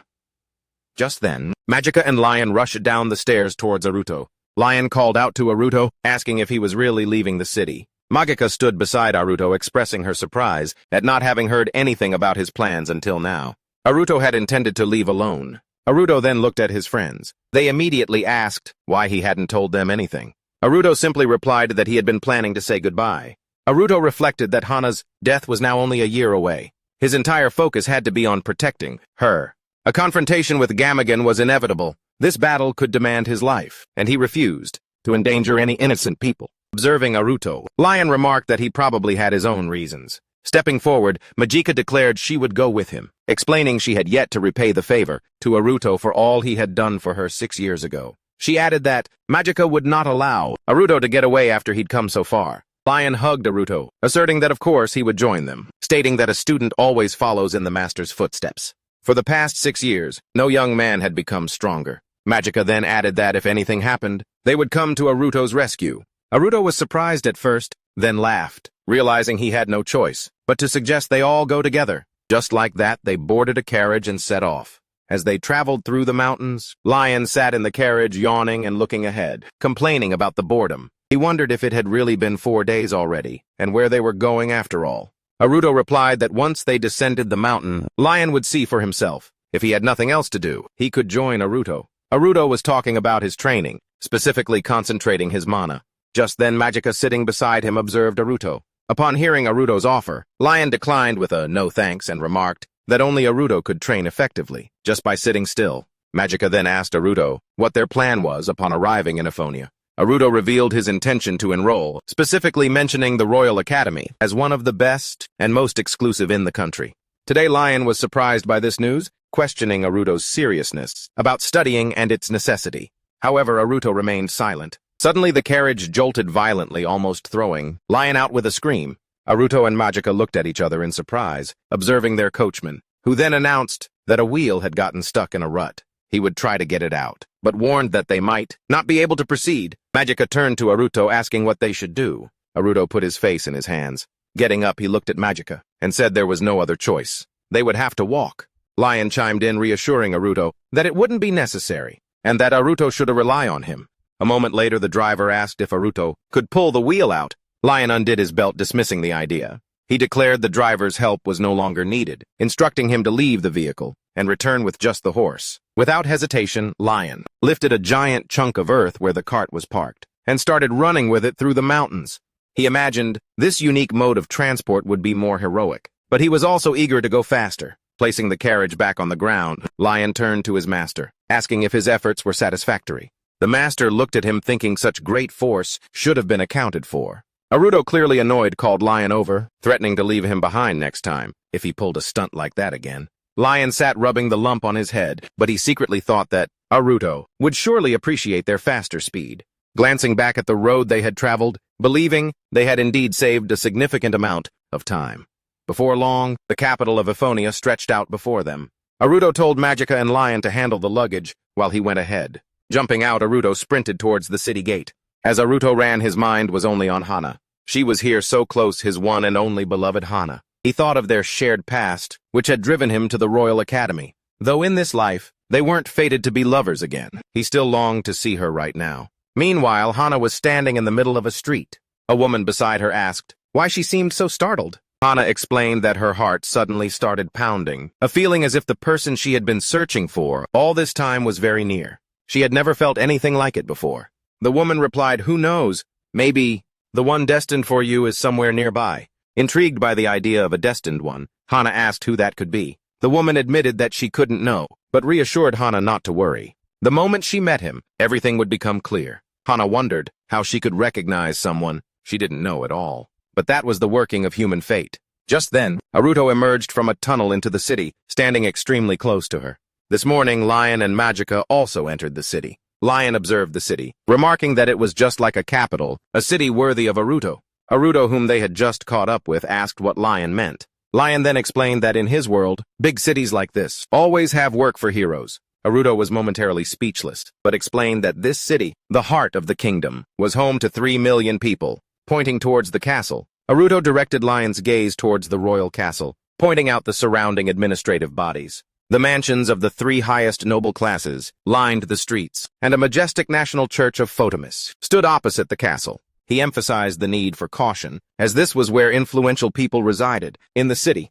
A moment later, Lion spotted Photomus in the church, and declared that he very much did not want to get near it. After checking into a hotel, Aruto asked what Magica and Lion planned to do, as he intended to start preparing for the Royal Academy's entrance exam. Lion expressed surprise at the existence of an entrance exam. Aruto explained that it was only natural, as this school was known as the best in the country. The city had a guild hall and a dungeon, though smaller than the one in Kanato, Greece. Aruto mused that finding adventures would not be a problem for them. Aruto announced that he had shared his accommodation details, urging them to call if they needed anything. Lion confirmed everything was okay. After exchanging a glance with Magica, they left Aruto alone. When Aruto arrived at the Royal Academy to register for the exam, he mulled over the large number of applicants. This year, 10,000 hopeful candidates vying for only 100 spots. Finding Hana in such a crowd was like finding a needle in a haystack. Aruto pondered, deciding to look around inside. While he had the chance, he soon passed by a bench that caught his attention, evoking a memory from his past life. It was where he and Hana used to sit together frequently. 75 years had passed. Aruto realized, and he was determined that if he succeeded, he would definitely find her. Suddenly, something caught Aruto's eye. He saw Lion pleading with a member of the admissions committee, asking if she could turn a blind eye. However, the girl explained that she couldn't. Aruto then asked Lion and Magica about their presence there. Lion spotted Aruto and turned to the teacher. Magica declared that they were here to try their luck and take the exam. Lion immediately contradicted her, revealing that she wasn't telling the truth. Magica's real goal was simply to help Aruto get into the school. Magica quickly hit Lion, ordering him to be quiet. From the ground, Lion demanded to know why Magica had hit him so hard. Getting up, she retorted that if she had used her full strength, he wouldn't have been able to get back up. A member of the admissions committee then spoke to Aruto, asking about the exam fee. Hearing this, Aruto looked genuinely surprised by this request. Lion, still on the ground, explained they didn't have enough money and had tried to negotiate. Aruto immediately asked, "Where is the money you guys saved up?" Magica revealed Lion had let them down, spending all their savings on expensive food when they were sightseeing in the wealthy district. Aruto began to scold them for their actions in his absence, but a new voice interrupted, declaring that this year's students were particularly noisy. Suddenly, a gust of magical wind enveloped the group, disorienting them. A man appeared before them, proclaiming the school was a place of rich history and noble traditions, not for uncultured country bumpkins. Aruto realized. Lion boldly challenged, "Who is this guy?" He went on to point out the hypocrisy. The person calling them uncultured bumpkins had just attacked them with magic. If he wanted a fight, Lion declared, clenching his fist ready for action. Aruto quickly intervened, urging Lion to calm down. This was a professor from the school, and causing trouble would negatively affect their exam results. Aruto silently reflected on Dust's personality. He was always obsessed with the social status and living standards of his students. The professor then asked about their background, noting their non-aristocratic appearance. But then seeing Aruto, he spoke directly to him.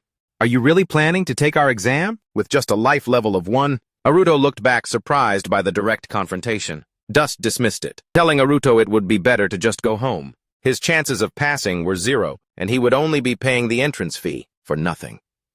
Glancing at Magica and Lion, Dust added that he didn't believe Aruto's companions had a chance either. However, Aruto silently concluded that Dust was leaving him no other choice. Silently thanking him for his concern, he placed a bag of money down to pay the entrance fee. Aruto then declared that he would definitely enroll and prove himself, not with words but with his exam results. He was sure that this school, despite Dust's prejudices, still had people who judged students based on their abilities. Aruto turned and walked away.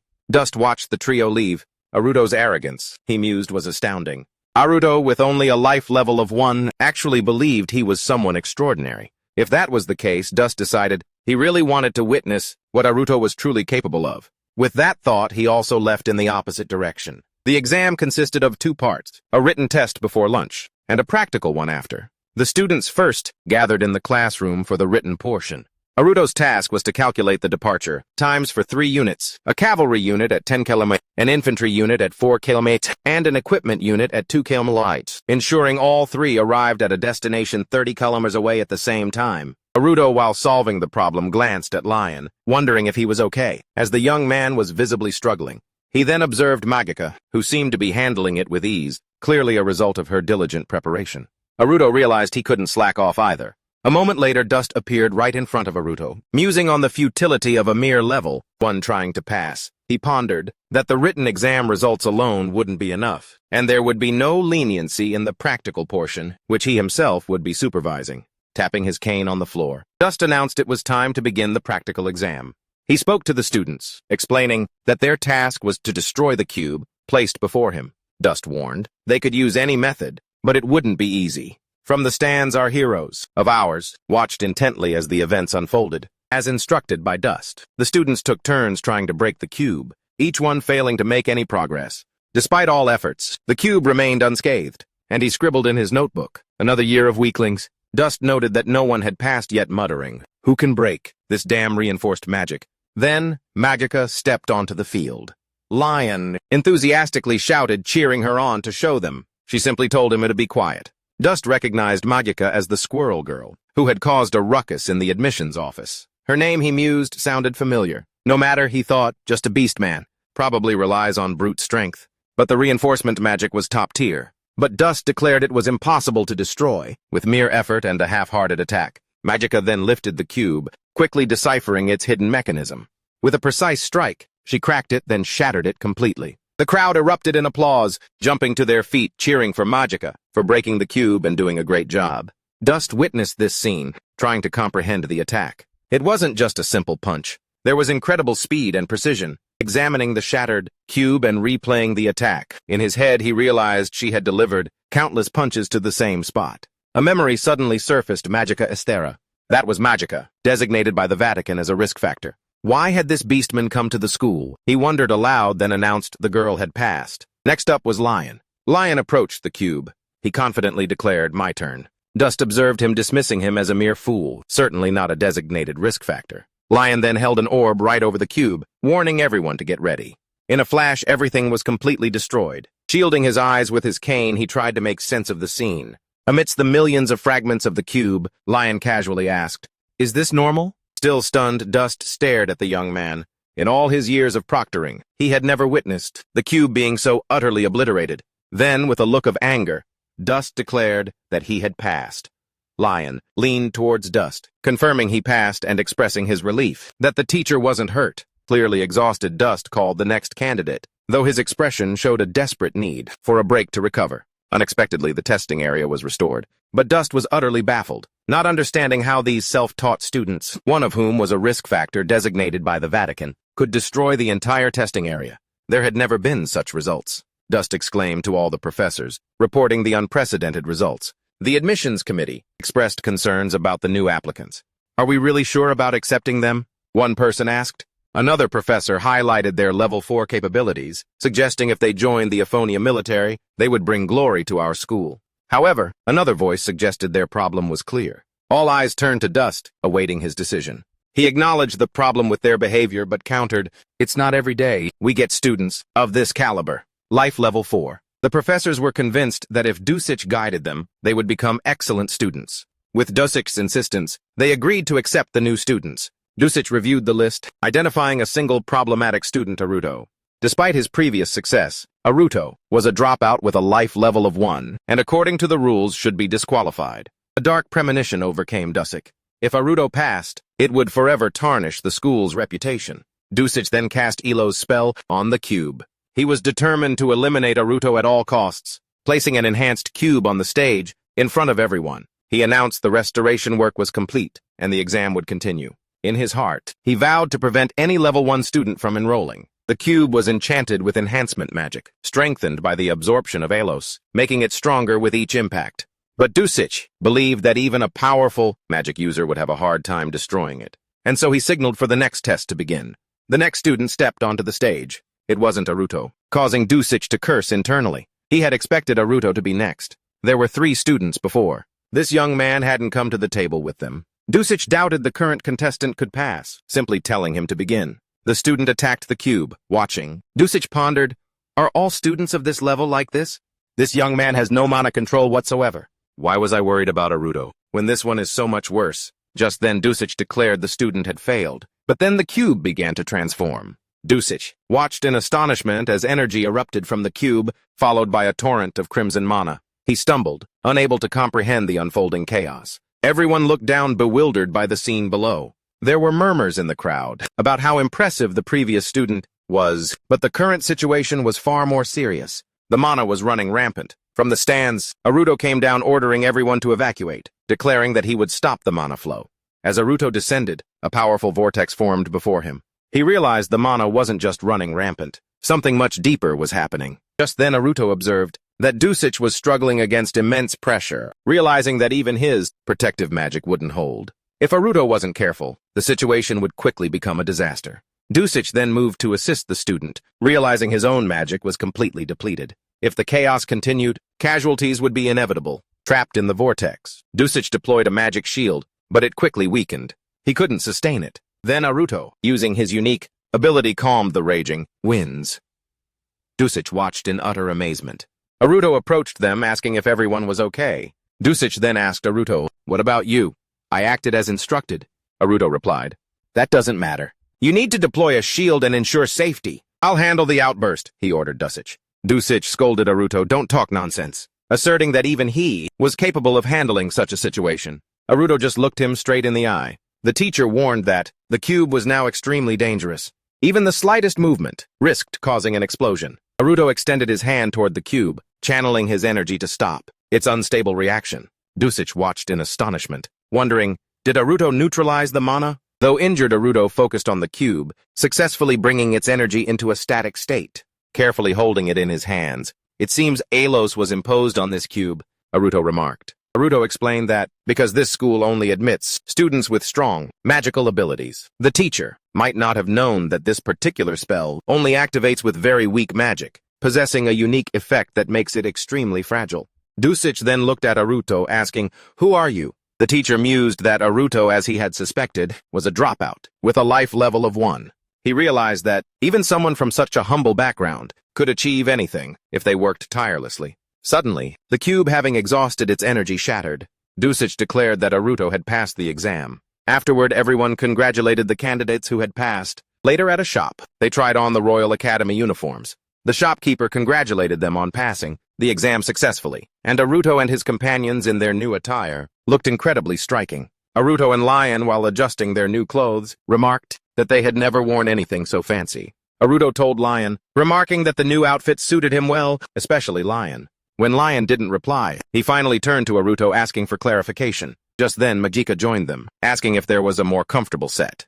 She was wearing a uniform with a skirt, explaining that such attire would hinder her movement and her legs were freezing. Upon seeing her, the boys immediately remarked that the outfit suited her well, making her look like a true noble. Lion looked at Magica, quipping with the proverb, "Fine feathers make fine birds." Magika immediately smacked him on the head, retorting that he wasn't allowed to speak. With that, they continued choosing their uniforms together. The shopkeeper then asked if there were any problems with their measurements. The group affirmed that everything was perfect, handing them a form. The shopkeeper explained that the tailoring would take no more than 2 weeks and cost 10 gold each. But upon seeing the price, the group seemed perplexed, unsure if they really had to pay for their new clothes. Naruto noticed their reaction, turning and asking if something was wrong. Lion retorted that 10 gold could feed a person for half a year, emphasizing that these were just clothes. Naruto then understood that his companions also had no money, and said he would pay for them, admitting there was no other choice. Magika immediately interjected, saying that was unacceptable, as Naruto had already paid their exam fees. The group then went to the shopkeeper, asking if payment on delivery was possible, and he readily confirmed that such an arrangement was possible. They then effectively dragged Naruto along with them, deciding to head straight to the guild hall to find the most profitable quests. A bewildered Naruto wondered if he was really being dragged into this. Lion explained that as their master, Naruto couldn't possibly abandon his disciples in their time of need. Thus they arrived at the guild hall and looked at the notice board for quests. They found requests to exterminate goblins for a reward of 12 copper and defeat a giant rat for 20 silver. Lion mused, these requests don't pay much. At this rate, we won't accumulate 10 gold in 2 weeks. Although there were quite a few quests before reaching the royal capital. Suddenly, Lion spotted a quest, promising a reward of 30 gold. After Naruto glanced at Lion, wondering about the significant payment and the nature of the quest. After reading it, Lion revealed that it required subjugating a fire dragon living in the northern mountain range. Naruto immediately declared this quest impossible. Everyone surprised pressed him for a reason. Naruto explained that dragons are legendary creatures, survivors of the War of the Gods 1500 years ago. He said that just one appearing could cause a catastrophe, capable of destroying an entire nation. Hearing of such a catastrophe, Magika wondered if such monsters truly existed in this world. But Naruto clarified that, though they don't appear often, they certainly exist. In his previous life, he had once encountered and even fought a dragon, but even at level 99, his only option was to flee. Lion then asked Naruto if the danger was really that great. He said if so, 30 gold was a ridiculous price. Although it was certainly high, it didn't match the risk. As a former guild employee, I'd say 1,000 gold would be more appropriate. Naruto realized Lion's assessment was accurate. Magika turned to Lion, asking if the request could be misinformation. Lion, still holding the paper, replied that if that were the case, the supervisory committee would have already taken down the ad. They're very strict about misinformation here, he added. Naruto realized this was a chance to change history. There's something hidden in this request, he mused. Naruto was now intrigued, telling the group he was curious and felt they should take this request. Lion, as he left, asserted that he would take care of everything. Naruto stressed that encountering a dragon was extremely rare, requiring thorough preparation. Unbeknownst to them, someone was monitoring their conversation. A week later, the group was once again fighting monsters. Magika sat on a giant boar, expressing her disappointment. No matter how much we search, we only encounter small creatures. Maybe the quest was a hoax after all. Lion scanned the surroundings, dismissing that possibility. Naruto approached the defeated monster, noticing the fading light, and suggesting they make camp. After setting up camp, the companions started a fire and began to eat. Lion praised the food, adding that eating together was still the best part of their journey. Naruto examined a piece of slime in his hand, remarking that selling the gathered materials and magic stones would be enough to pay for their uniforms. He regretted that they hadn't met the dragon, but concluded they should return to Epona the next morning.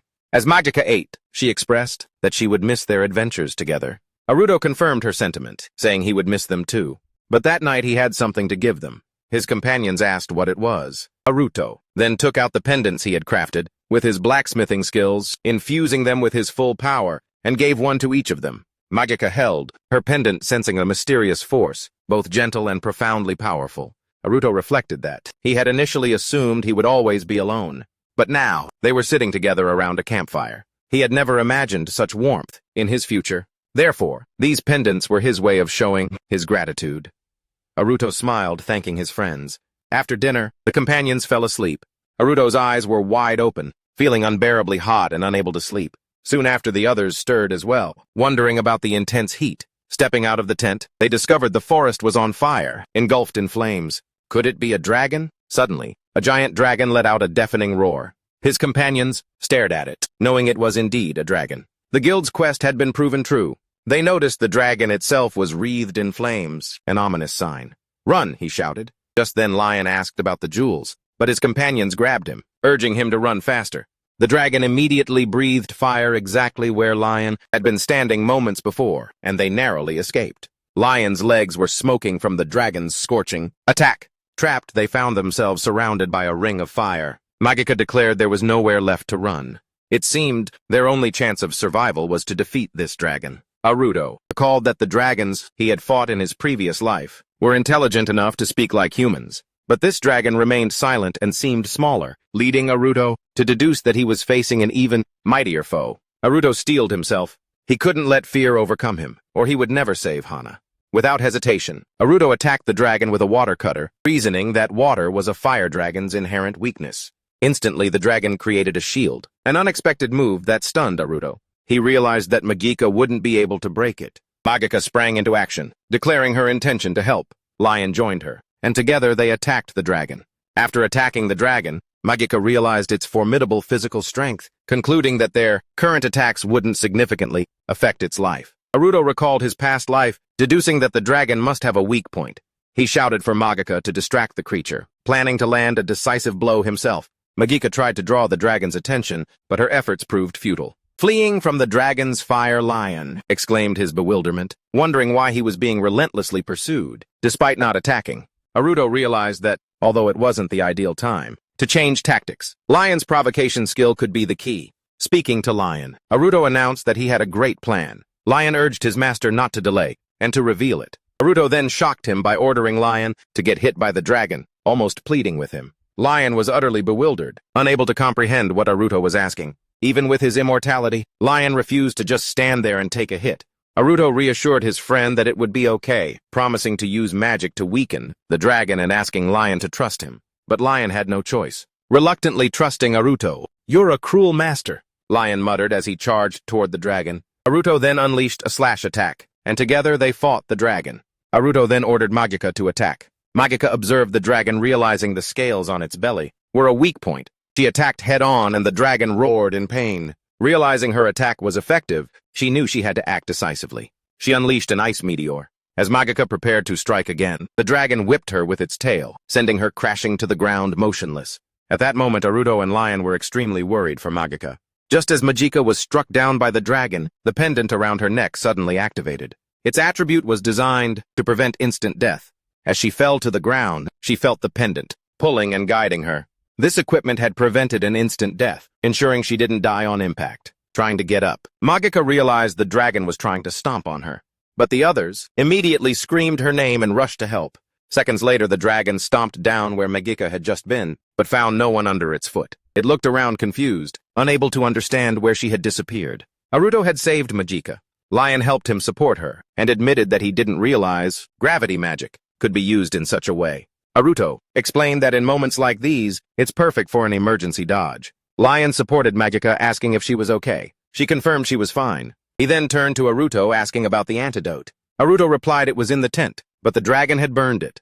Just then, the slime next to Aruto handed him something.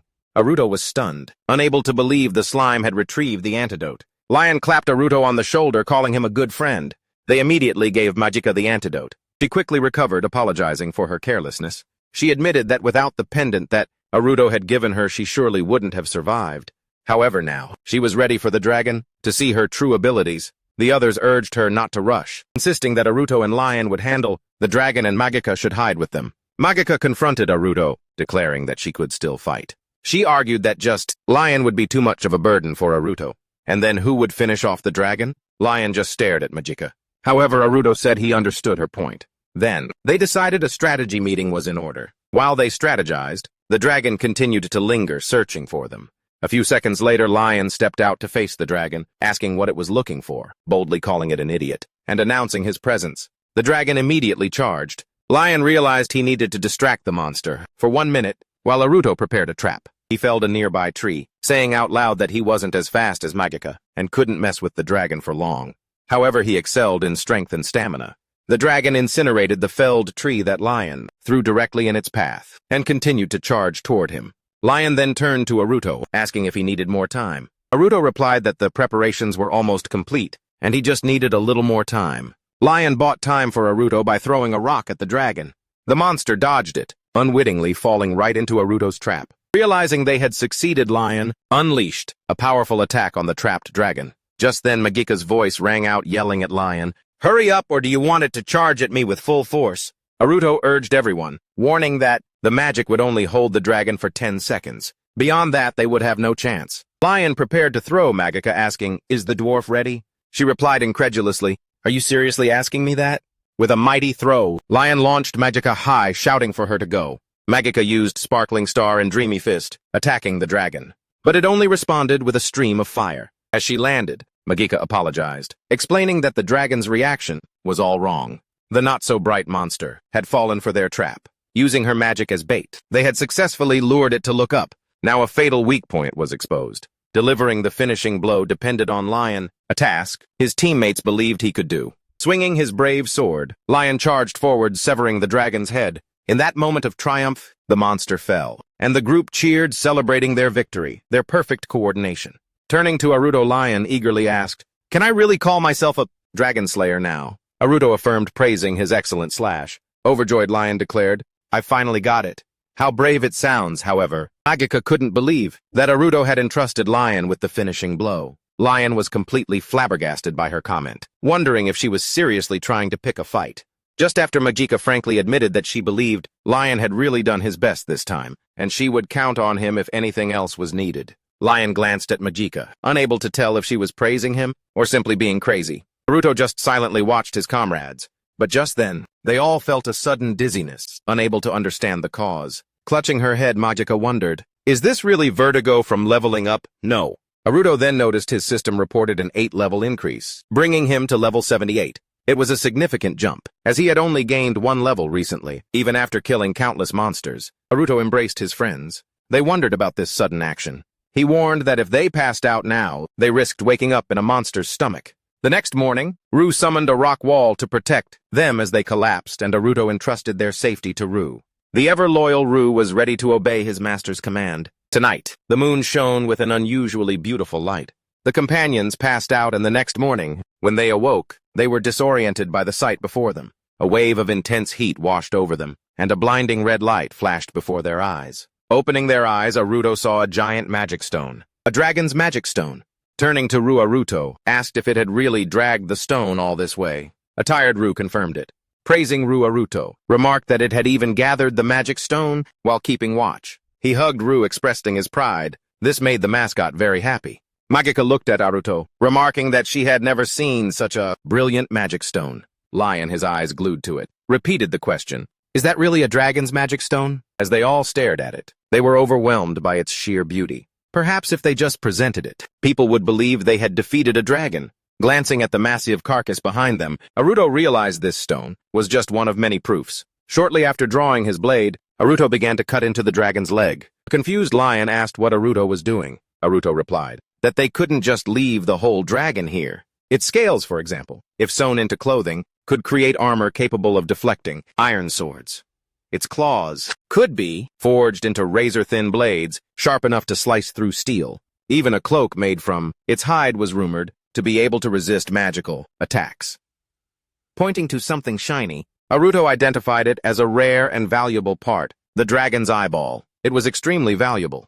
The others watched in awe as Naruto held up a giant eyeball. Then, with sparkling eyes, Naruto declared he had found the rarest material, dragon heart. At that moment, Lioness fainted.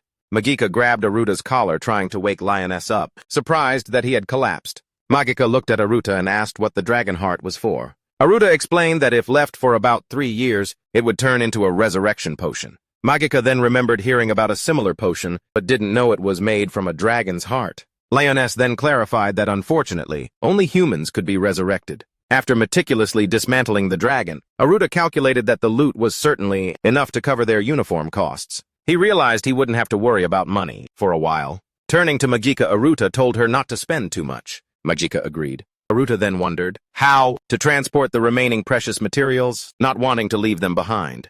Lioness, having woken up by now, said how useful an item box skill would be. Naruto was astonished to hear mention of an item box. Lioness tried to explain, suggesting it was like Naruto was storing items in invisible slots, probably something he'd seen in a game. Turning to Naruto, Lionessa demanded an explanation, yelling, "What is this? Impossible." The ability to store countless things is beyond human capability. Aruta mused that since his bag was destroyed, they would only be able to carry what they could and come back for the rest. Then the slime turned towards him, and Aruta asked what was wrong. The slime then gave him the bag, and Aruta suddenly understood how Ru had pulled it out of its own body. Aruta then wondered if Ru could move the dragon stone in the same way, thinking it was impossible. Aruta turned to Ru and asked if it could absorb such a large amount of material. Ru simply opened its mouth and sucked up all the items lying in front of it, leaving Aruta and his companions stunned. Lioness hugged the slime tightly, declaring Honto didn't exist. Hearing this, Aruta cried, lamenting that all his hard work of carefully selecting materials had gone to waste. While Aruta and his companions were sitting, Aruta being comforted, a hidden observer was watching them. This girl mused that only 3 people, especially that boy, had managed to kill an entire dragon. Looks like God was right. She eagerly awaited the surprises the future would bring. Upon arriving at the guild hall, Aruta announced for everyone to listen carefully, as they had completed the dragon-slaying request. Lioness then invited the guild members to inspect the materials. The appraiser commented that, although the materials seemed good, there were many ways to obtain them, such as through auctions. However, the guild staff declared they could neither buy the materials nor pay the reward, asking the group to take them back. Lioness immediately objected, stating these were not goods for resale. Aruta observed from the back, realizing this evidence would not be enough. He mused on the immutable nature of destiny. Each individual's path was set, and deviating from it was incredibly difficult. He figured such cognitive blind spots were a common consequence for those who resist their inherent fate, much like the very magic prevalent in this world. Speaking to Lioness, Aruta apologized, saying they had no other choice but to concede. Lioness was confused, unable to understand why, especially since they had actually defeated the dragon. And yet the guild members remained unconvinced. Aruta then explained their real goal was to earn enough money for their uniforms. They would find another method to sell their materials. Lioness admitted this was a reasonable course of action, but he couldn't accept surrendering. Suddenly, a voice rang out scolding them for being too loud. Aruta looked up. A wave of surprise hit him as he saw the speaker. The girl interjected, "Even if coral is the guild's main decoration, this is a bit much. Do you even know that?" They then asked for the identity of the girl before them. She introduced herself as Cecily Justice, the future head of the Principality of Justice. Lioness said he didn't understand the stranger's words, but firmly requested she not interfere in their discussion. The girl retorted that he had asked for her name, and she had simply answered. Then she posed a question. "What kind of barbaric adventurers are you?" Lioness was clearly trying to keep his composure, then asked for clarification on the girl's last comment. Aruta intervened, urging him to calm down. Aruta observed the girl mentally repeating her name. He realized she was an official from the country's judicial body, the Council of Truth and Falsehood, one of the 12 generals of Eponia. What is she doing here? Aruta pondered. Examining the items, placed before the appraisers, the girl picked one up, identifying it as fresh spinal fluid. This proved the material was harvested, just a few days after the dragon's death, confirming it wasn't a resale. She said they even bothered them to buy these materials, and if Cecily insisted they would have agreed. Next, the girl approached Aruta and bowed, expressing disbelief that he had become a dragon slayer at such a young age. "I can't wait to see what else you have in store for the future," she added while Aruta, sweating, just stared at her. As they left the guild hall, a joyful lioness held 150 gold coins, exclaiming he'd never seen so much money. However, Magica quickly reminded him they couldn't spend it freely. Aruta walked behind them, contemplating why Cecily had spoken to him instead of Magica or Lioness. Could she have actually discovered his plan? He had spent over 15 years meticulously planning Hana's rescue. His current residence was an integral part of his operations. If he had known this would happen, should he have changed his plans? He then resolved not to change anything, realizing doing so would be a shot in the dark. There was no other way but to proceed as planned, confident that everything was fine. But so far everything was fine, and Aruta reassured himself. Meanwhile, Cecily was sparring in the courtyard, quickly defeating her opponent. A servant approached, asking her to stop, remarking that Cecily had won and seemed more energetic than usual. "Did something happen in the city?" he asked. She replied that she believed she had found her little man, and asserted that God's words truly held weight. It was worth sending the dragon-slaying request. The state tried to kill the dragon at all costs, even though it was an impossible feat for any individual. That was very unlikely. But if someone deviated from their God-ordained fate, if someone appeared and killed a dragon, this little man would lead the world to disaster, a new source of danger. She wasn't entirely sure, but she couldn't take him lightly. When her eyes met that boy's, spark of fighting spirit flashed. She mused, remembering Aruta. Cecily believed that if he hadn't walked the main paths, it would mean he would never have shown such a spirit. A moment later, she easily deflected her opponent's attack and urged Lord Photomath to watch closely. She intended to expose Aruta's true nature. Under the bright sun, Aruta, Magika, and Lioness had arrived at the school to see the list of newly announced class placements. Lioness eagerly searched for his name and found it. Lioness was also placed in Class C. Next to the name were the test scores, making Lioness wonder why class placements were no longer based solely on achievement. If this is true, why am I still in the failure class? Magika suggested Aruta's written test scores were probably pathetically low. Aruta then asked which class Magika was placed in. Magika proudly announced she was in Class A and was a scholarship student. Lioness couldn't believe his ears, while Aruta congratulated her with genuine warmth. Magika then asked, "Aren't you also in Class A, Aruta?" Aruta reported that he was placed in Class D, much to the surprise of his two companions. Lioness collapsed to the floor, lamenting that Aruta had prepared for so long, yet ended up in a lower class than him. He joked that perhaps Aruta had written his answers in the wrong place. Hearing this, Magika snapped that Lioness was an idiot, scolding him for his rudeness and hitting him. Aruta explained that, for someone from a farming family, with modest means, regardless of their score, he couldn't be placed in a class higher than D. Also, Aruta revealed that school life wasn't very important to him. He didn't care which class he was placed in. Everything was fine. At Aruta's words, his companions remained completely surprised. The next moment, they arrived at school and said their goodbyes, heading to their respective classes. Aruta hoped they would both fit in at school, and headed to his class, where he believed the trouble would begin. If he remembered correctly, water would be thrown at him as soon as he opened this door. A student was practicing, saying he was practicing water magic, then apologized for the incident, insisting it wasn't intentional, and hoping for Aruta's forgiveness, treating him like trash from the poor peasant class. Aruta remembered the mockery from the upper classes, aimed at the lower classes, and immediately understood the situation. Wishing him success in his training, Aruta noted that the scenario was playing out, exactly as before. The other students observed Aruta, confused as to why he wasn't wet. The other student regained control of his magic, commenting that his friend wasn't very good at controlling it. It was his turn, so he attacked Aruta. However, Aruta countered their magic with his own magic, easily keeping himself dry. The young man attacking Aruta couldn't understand how he could have repelled his spell so easily. Aruta sat down and opened his bag, musing that in his past life, such a feat would have been considered a great spell. But the attackers didn't get his meaning, concluding that Aruta must have a powerful magical armor, surely stolen from somewhere. They believed they needed to take it back. Using fire magic, the young man declared. It was a slightly dangerous spell, but if Aruta was wearing armor, there was nothing to fear. Looking at his opponents, Aruta realized they were treating him like a thief. He wondered if he was really reckless enough to use attack magic in front of everyone. However, their abilities couldn't be that strong. At that moment, another student entered the class and launched a fireball. At that moment, Aruta jumped up and managed to stop an attack that could have hit the girl. He moved with dizzying speed, startling the attacker, then declared that even if it was just practice, using attack spells in the classroom was very dangerous. What if someone got hurt? Next time, he warned his opponent to be more careful. The bewildered attacker couldn't understand who had just intervened. At this point, a girl entered the class asking, "What on earth happened?" Aruta didn't dare turn around, realizing this was the encounter he had been waiting for.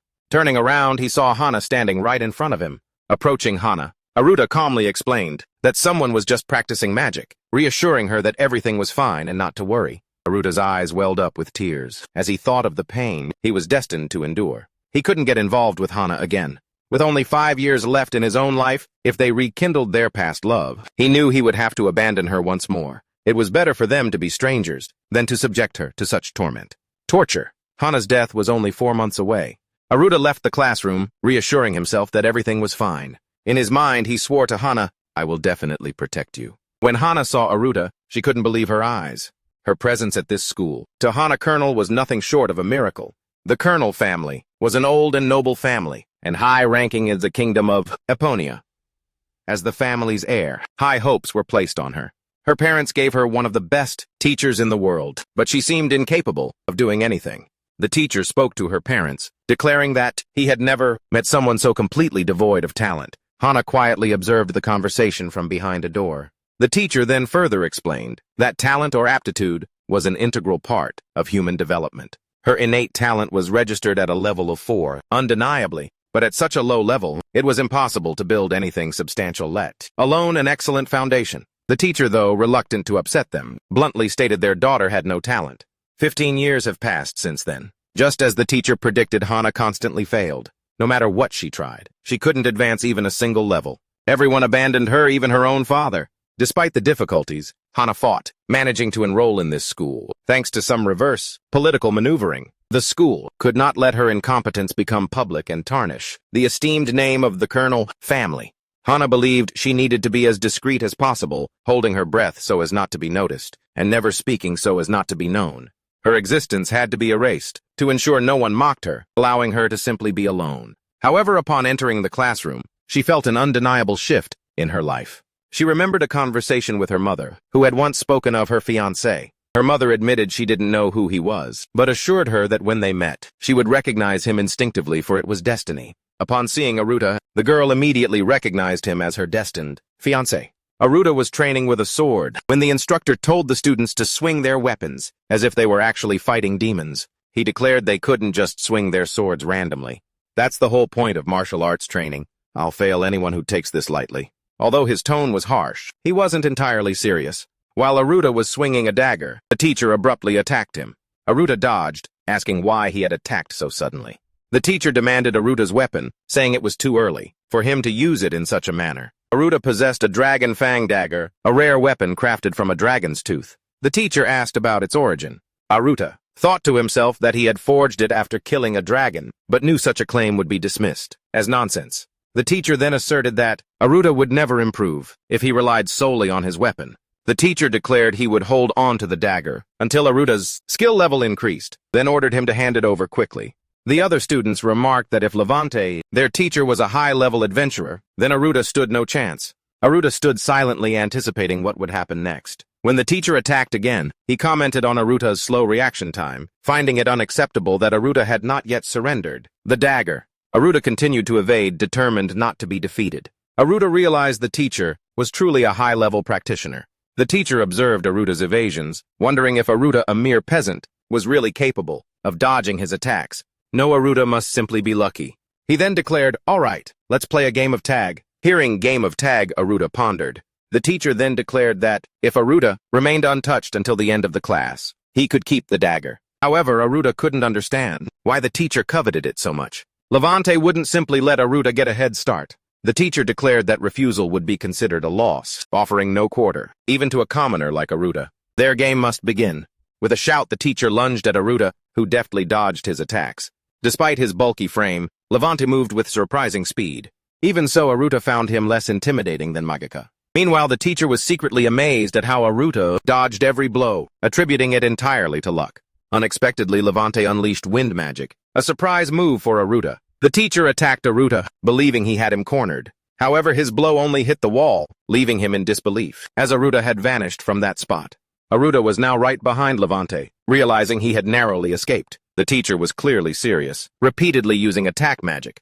The onlookers cheered for the teacher, urging him to maintain his relentless pace of attacks. However, Hana remained silent, her eyes fixed on Aruta, waiting for his next move. While continuing to evade Levante's attacks, Aruta wondered if the teacher was really that determined. No. Backed into a corner, Aruta, reluctantly, used his short-distance skill. In an instant, he vanished from his spot and appeared on a nearby tree. He thought to himself that he had only recently mastered this ability. It allowed him to move a short distance at incredible speed. Levante grew increasingly frustrated, unable to understand why Aruta was so elusive. But at this rate, he was sure to lose. At that moment, Aruta was perched on a branch. The teacher challenged him, asking if he really believed he had escaped, and then pointed to the tear in Aruta's clothes. Was he that fast? Levante exclaimed. He didn't even realize his clothes were torn. Victory is mine. Aruta saw the tear in his clothes, realizing he had carefully observed every movement, and teacher Levante definitely had not touched him. He deduced it was the wind magic. Levante knew Aruta wouldn't lie, but one of the other students insisted he saw the teacher touch Aruta. Another agreed. Hana, standing nearby, thought that these guys were lying. As the human, I can't distinguish anything at that speed. Aruta realized his situation was dire. This wasn't a matter of distance or normal evasion. Levante held out his hand, demanding Aruta's dragon fang as promised. Then someone shouted for everyone to wait, insisting the teacher hadn't touched Aruta at all. It was Magika. She declared she had been watching the match very carefully. Aruta came down from the tree asking Magika what she was doing here. Magika replied that she was just passing by, then moved on to a more pressing matter.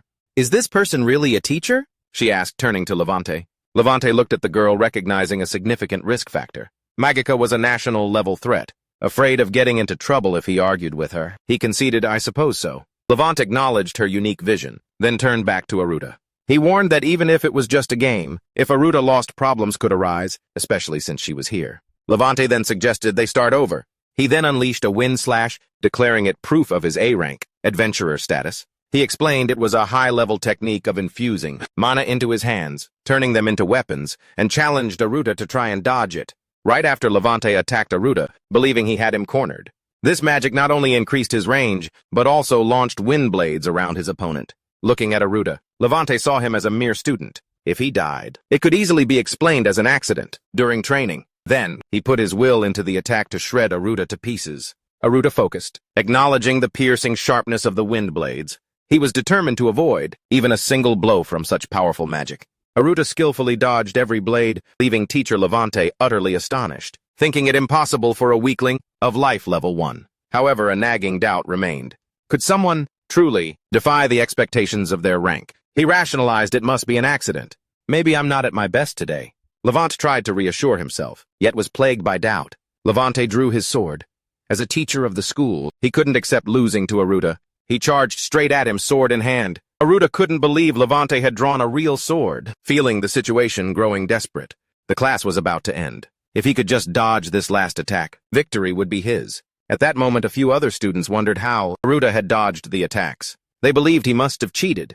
They taunted, declaring he should play fair, like a man, and grabbed Aruta's leg. They urged him to attack Levante, while they held him. Completely caught off guard, Aruta stood helplessly as Levante closed in. Laughter erupted from the other students, but only Hana had a chilling thought. Is the teacher really going to kill him? Levante sneered internally, believing he could easily snuff out the life of a level 1 small fry. He refused to lose to someone like Aruto. Levante's attack came down, a silent command for Aruto to die. With only seconds left in the class, Aruto used a disarming skill.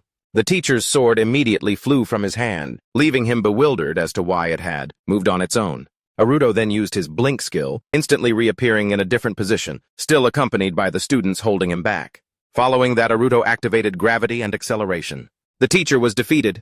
Aruto declared the teacher was unfit, blinded by greed and narcissism, and dropped the ball right beside him. The final seconds ticked by, and the clock signaled the end of the class. Aruto had won. The students still holding Aruto stared at their teacher's defeat in disbelief. Aruto announced the class was over and asked them to release him. The stunned students slowly let go of Aruto's legs after class. The students were buzzing with talk about teacher Levante, praising his coolness and lamenting that they would never be able to replicate his moves. They wondered if they could ever aspire to be as impressive as him. Aruto walked behind the other students, realizing no one actually remembered him. He pondered the kind of magic that pervaded this world. Just then, Magica ran up and hit Aruto. Aruto didn't understand why Magica was calling him unfocused, criticizing how easily he was flustered by a backstab. As a punishment, he would have to join her training after his boring classes. Aruto said he had plans to improve his blacksmithing skill today. Then, he asserted he hadn't lost the dagger, suggesting Magica just let it go. But she adamantly refused. Hana stood silently behind them, observing. Later, as the sun set, she began her solo training session. During her practice, her mind was filled with images of Aruto. Why did no one praise him? The teacher was certainly skilled, but was it true that she was the only one who saw Aruto outclass him? People didn't notice, but Aruto sometimes even closed his eyes when attacking. She couldn't understand how he did it, with just a life level of 1. Hana herself at level 4 felt she could never imitate Aruto, believing she lacked talent. She shook her head, dismissing these negative thoughts. Innate talent can't simply be replaced by effort in every aspect. Aruto had probably trained incredibly hard. Clutching her sword, the girl was determined that she too could achieve something with effort. The next moment, she dropped her sword, wincing in pain. Her hands were covered in blisters, tears welling up in her eyes. But she was determined to become stronger, not for anyone else, but for herself. Aruto entered the training room, coming face to face with Hana. He quickly apologized, explaining he didn't see the in-use sign and thought the room was empty. Hana told him to wait, then suggested they talk for a bit. Aruto initially feigned deafness, but when she repeated her request, he just silently looked at the door. sitting on the floor. Hana introduced herself as Hana Colonel, commenting on Aruto's extraordinary skills, especially how no normal student could evade Teacher Levante. She wondered how Aruto had become so strong. Aruto stood by the door struggling with his resolve, acutely aware of the 1 year he had left. If I get close to Hana now, I'll only make her sad in the future, Aruto thought, deciding he would simply watch over her. Without looking back at Hana, Aruto said that his strength was the result of diligent training. Unexpectedly, Hana grabbed his hand and both looked flustered. Hana quickly pulled her hand back, turning away and apologizing for her bold action. Aruto looked at Hana, a smile briefly crossing his lips at her impulsive regret. But she's exactly the same as in my memories from that day. Hana interrupted his train of thought, asking him to please hear her out. If it wasn't too much trouble, she wondered if Aruto would consider training with her. Despite her relentless efforts, she had yet to achieve any real success. Even with the guidance of excellent teachers, she wasn't improving and was always falling behind. Turning to Aruto, she expressed a feeling that if he taught her, things would finally work out, then apologized for her sudden request. Aruto listened intently, as she worried she might have been offensive.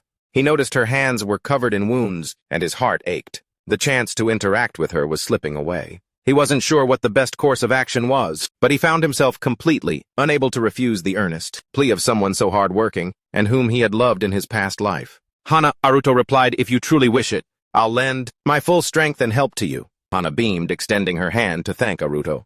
They shook hands. She declared that she would do everything in her power. Aruto smiled, saying this was necessary. Great, we'll all do our best. Suddenly, voices declared that they had heard it all. Hana looked up, startled and confused. Lion stood before her, proclaiming, your friend is my friend. Behind him, a girl peeked out. He announced this initiative was called the 100 Friends Campaign. Extending his hand towards Hana, he gave a warm greeting. He introduced himself as Lion and asked if he could call her Hana. A confused Hana agreed that he could. Seeing Lion, Aruto scowled. Your friend is my friend. What are you talking about? We're not even friends. Lion looked deeply offended, and Aruto had to console him. Meanwhile, Magica introduced herself to Hana as Magica Estetero and said she could call her Magica. They shook hands. Hana noticed the three-part name, asking if Magica was of royal lineage. Magica explained that, yes, she came from a formerly royal family. The squirrel tribe had lost its power. The royal bloodline no longer held the same power it once did. Lion and Aruto listened intently to Magica. Lion abruptly interjected, demanding to know why he wasn't informed of her royal status. Magica nonchalantly said it was obvious, since she had never mentioned it. Lion exploded, declaring that if she was truly blessed with a royal lineage, then his own rare heroic talent was overshadowed by hers. Looking at Magica, he continued, I just thought she was a quiet person. How could such a small creature be of royal blood? As expected, they immediately started arguing, while Aruto and Hana watched from the sidelines. Hana turned to Aruto, asking if they should intervene. Aruto reassured her, saying Lion was unusually strong and would be fine. There was a time he couldn't beat a single demon, but now he had the strength to face Magica. Aruto knew Hana would succeed. She would definitely become stronger. A few days later, not far from Aphonia, the group entered a forest to train. Aruto introduced Hana and the slime. Together, they tackled obstacles and challenges as a team. Occasionally, Aruto would help Hana, asking if she was okay. She confirmed she was fine. Magica then asked about Hana's level. The girl revealed she was level 4 but lacked talent, which prevented her from developing any skills beyond level 1. Hearing this, Magica and Lion stared, asking if Hana was joking. How could someone have no innate talent? Lion exclaimed, tears welling up in his eyes. Hana apologized. Aruto then told Lion to watch his words. However, Lion declared that it was amazing. To everyone's surprise, Lion clarified that, while aptitude or talent helps develop abilities, it doesn't determine a person's only path. Abilities aren't inherently tied to a specific lifestyle, and the lack of aptitude doesn't mean one can't forge their own path. Isn't that wonderful? He asked. An idea sparked in Aruto's mind. Lion was right. Hana had never heard such an explanation for a lack of talent before. Aruto commented that it was an amazing idea. He couldn't believe it came from Lion. Magica confessed she had always thought Lion was an idiot. Everyone stared at Lion, who then asked why they had such a low opinion of him. They arrived at a lake, deeming it a suitable location. Hana was curious about the training, suggesting they practice with the trees since they were in a forest. Aruto explained that this training would be real combat. But from now on, Hana would have to face real monsters. This revelation stunned Hana. She stared at Aruto and declared that she couldn't possibly do it. She couldn't just suddenly kill a monster. My skill level is 1, she reminded Aruto. Did you forget? All three of them, including Aruto, had their eyes glued on Hana. She repeated that she couldn't defeat monsters without experience. Naruto took something from his bag, reassuring her. "It's okay," he said. "I won't let anyone hurt you." Just then, goblins appeared before them. Lion protested that Naruto was being too cruel to Hana, and Magica added that Naruto didn't need to lure so many goblins. Naruto announced that he had an idea. He turned to his friends, signaling them to huddle close, as he whispered his plan. His friends understood immediately. "This plan is truly worthy of a master," Lion replied. However, both Magica and Lion were inspired and ready to fight. Naruto then handed the sword to Hana, announcing that they were ready to start. However, Hana admitted she still wasn't ready. Naruto expressed his trust in his companions, and together they charged into battle. Magica deftly dodged the goblins. She leaped up quickly, realizing that eliminating them one by one would be a waste of time. Unleashing a wide-area attack, knowing that her power was more than enough to handle monsters like these. This was Magica's familiar tactic. Meanwhile, Naruto activated a light stone, joining the assault against the goblins. Hana, amazed, watched the power of her companions. Just then, a goblin lunged from the bushes, and she realized she was completely unprepared. Naruto instantly shielded her, closing the distance in a flash. Determined to keep Hana safe, he eliminated the goblin. Naruto turned to Hana, asking if she was hurt. She replied that she was fine. Naruto then realized the time had come. Just then, Lion was overwhelmed by the goblins, yelling that he'd let his guard down and was surely done for. Hana saw Lion buried under a pile of goblins, and screamed for help. She turned to Naruto, crying out that Lion was in danger. Naruto, while swatting away a goblin, apologized for being a bit tied up, then calmly told Hana to save him. Hana, hearing this, protested that she couldn't, but Naruto reassured her that it would be fine. The monster's attention was solely focused on Lion, creating an opportunity for Hana to attack from behind. But she was filled with self-doubt. However, Naruto believed that everything was going according to plan. Naruto's strategy hinged on Lion's abilities, his special distraction skill, his formidable physical strength, and his immortality. But these traits allowed Lion to be the goblin's main target indefinitely. With Lion drawing the enemy's attention, Hana would be able to handle the immediate threats. Then she and Magica could deal with the remaining goblins. However, the crucial question was whether Hana had the courage to defeat the monsters. Hana gripped her sword with trembling hands, overcome by fear. But if not her, then who? Determined, she recalled her training and attacked a goblin from behind, inflicting a wound. Tears welled up in her eyes. Magica noted the wound was too small to be fatal, but suspected Hana's psychological damage was much greater. Naruto looked at Hana, who was clearly horrified. Her friend was being attacked right before her eyes, and she blamed herself for being scared in a similar situation, tormented by her own weakness. Just then, Naruto called out to her, reassuring her she could do it. His voice was filled with confidence. Hana gripped her sword, her determination hardening. She wanted to become stronger. If Naruto was by her side, she felt she could find the courage to be strong. Hana charged towards the goblins, swinging her sword with newfound strength. Her inner monologue declared an end to self-pity, but a resolve to become strong. She relentlessly pushed forward. A goblin shot an arrow towards Hana's back, but Magica blocked it. Magica scolded the goblin for interfering, returning the arrow with equal force. Hana attacked the goblins again, and after cutting down one and then two, a wave of confidence washed over her, realizing her growing ability. Suddenly, Hana swayed, nearly losing consciousness. Naruto caught her, his voice filled with concern as he asked if she was okay. She apologized, explaining that she just felt dizzy. Naruto informed her it was due to leveling up. Hana was overjoyed, her mind reeling with the confirmation that she had leveled up. Hana then burst into tears, burying her head in Naruto's shoulder. She had been waiting for this moment for the past 15 years. Their moment was interrupted by Lion, who grumbled about how long he had to lie there, with goblins still piling on him. Naruto admitted that he had completely forgotten about Lion. But meanwhile, Hana wondered how Lion could be so calm. Lion, bleeding and still pinned by goblins, declared he was pretty brave, asserting that monsters like these couldn't harm him. Naruto then revealed that it was a plan to nurture Hana's courage. Hearing this, it all clicked for Hana. Hana released Naruto from her embrace, who then suggested they take a break until she calmed down. Hana replied that she was fine and ready to continue. Naruto smiled at her, agreeing. First, he called his slime and asked it to retrieve the sword.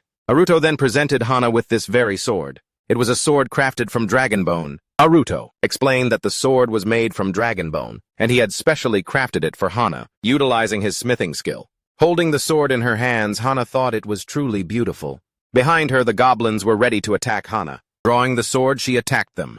After slaying the goblins, she was amazed by the weapon's properties, wondering how such a powerful attack could be unleashed with just a flick of the wrist. She cried out that she couldn't possibly use such a magnificent sword. Aruto pointed at the sword, voicing his belief that a tool in one's hand can teach them. This sword is to help you get stronger, Aruto explained. Surely you can become stronger now. He urged Hana to believe in herself. Hana tightened her grip on the hilt, agreeing with Aruto's words. Magica and Lion just smiled watching Hana. Aruto announced they would continue to help her level up. For a while, they would gradually increase the number of opponents, carefully monitoring Hana's progress. A few moments later, Hana was once again engaged in battle with the goblins. Before long, they believed they had defeated them all.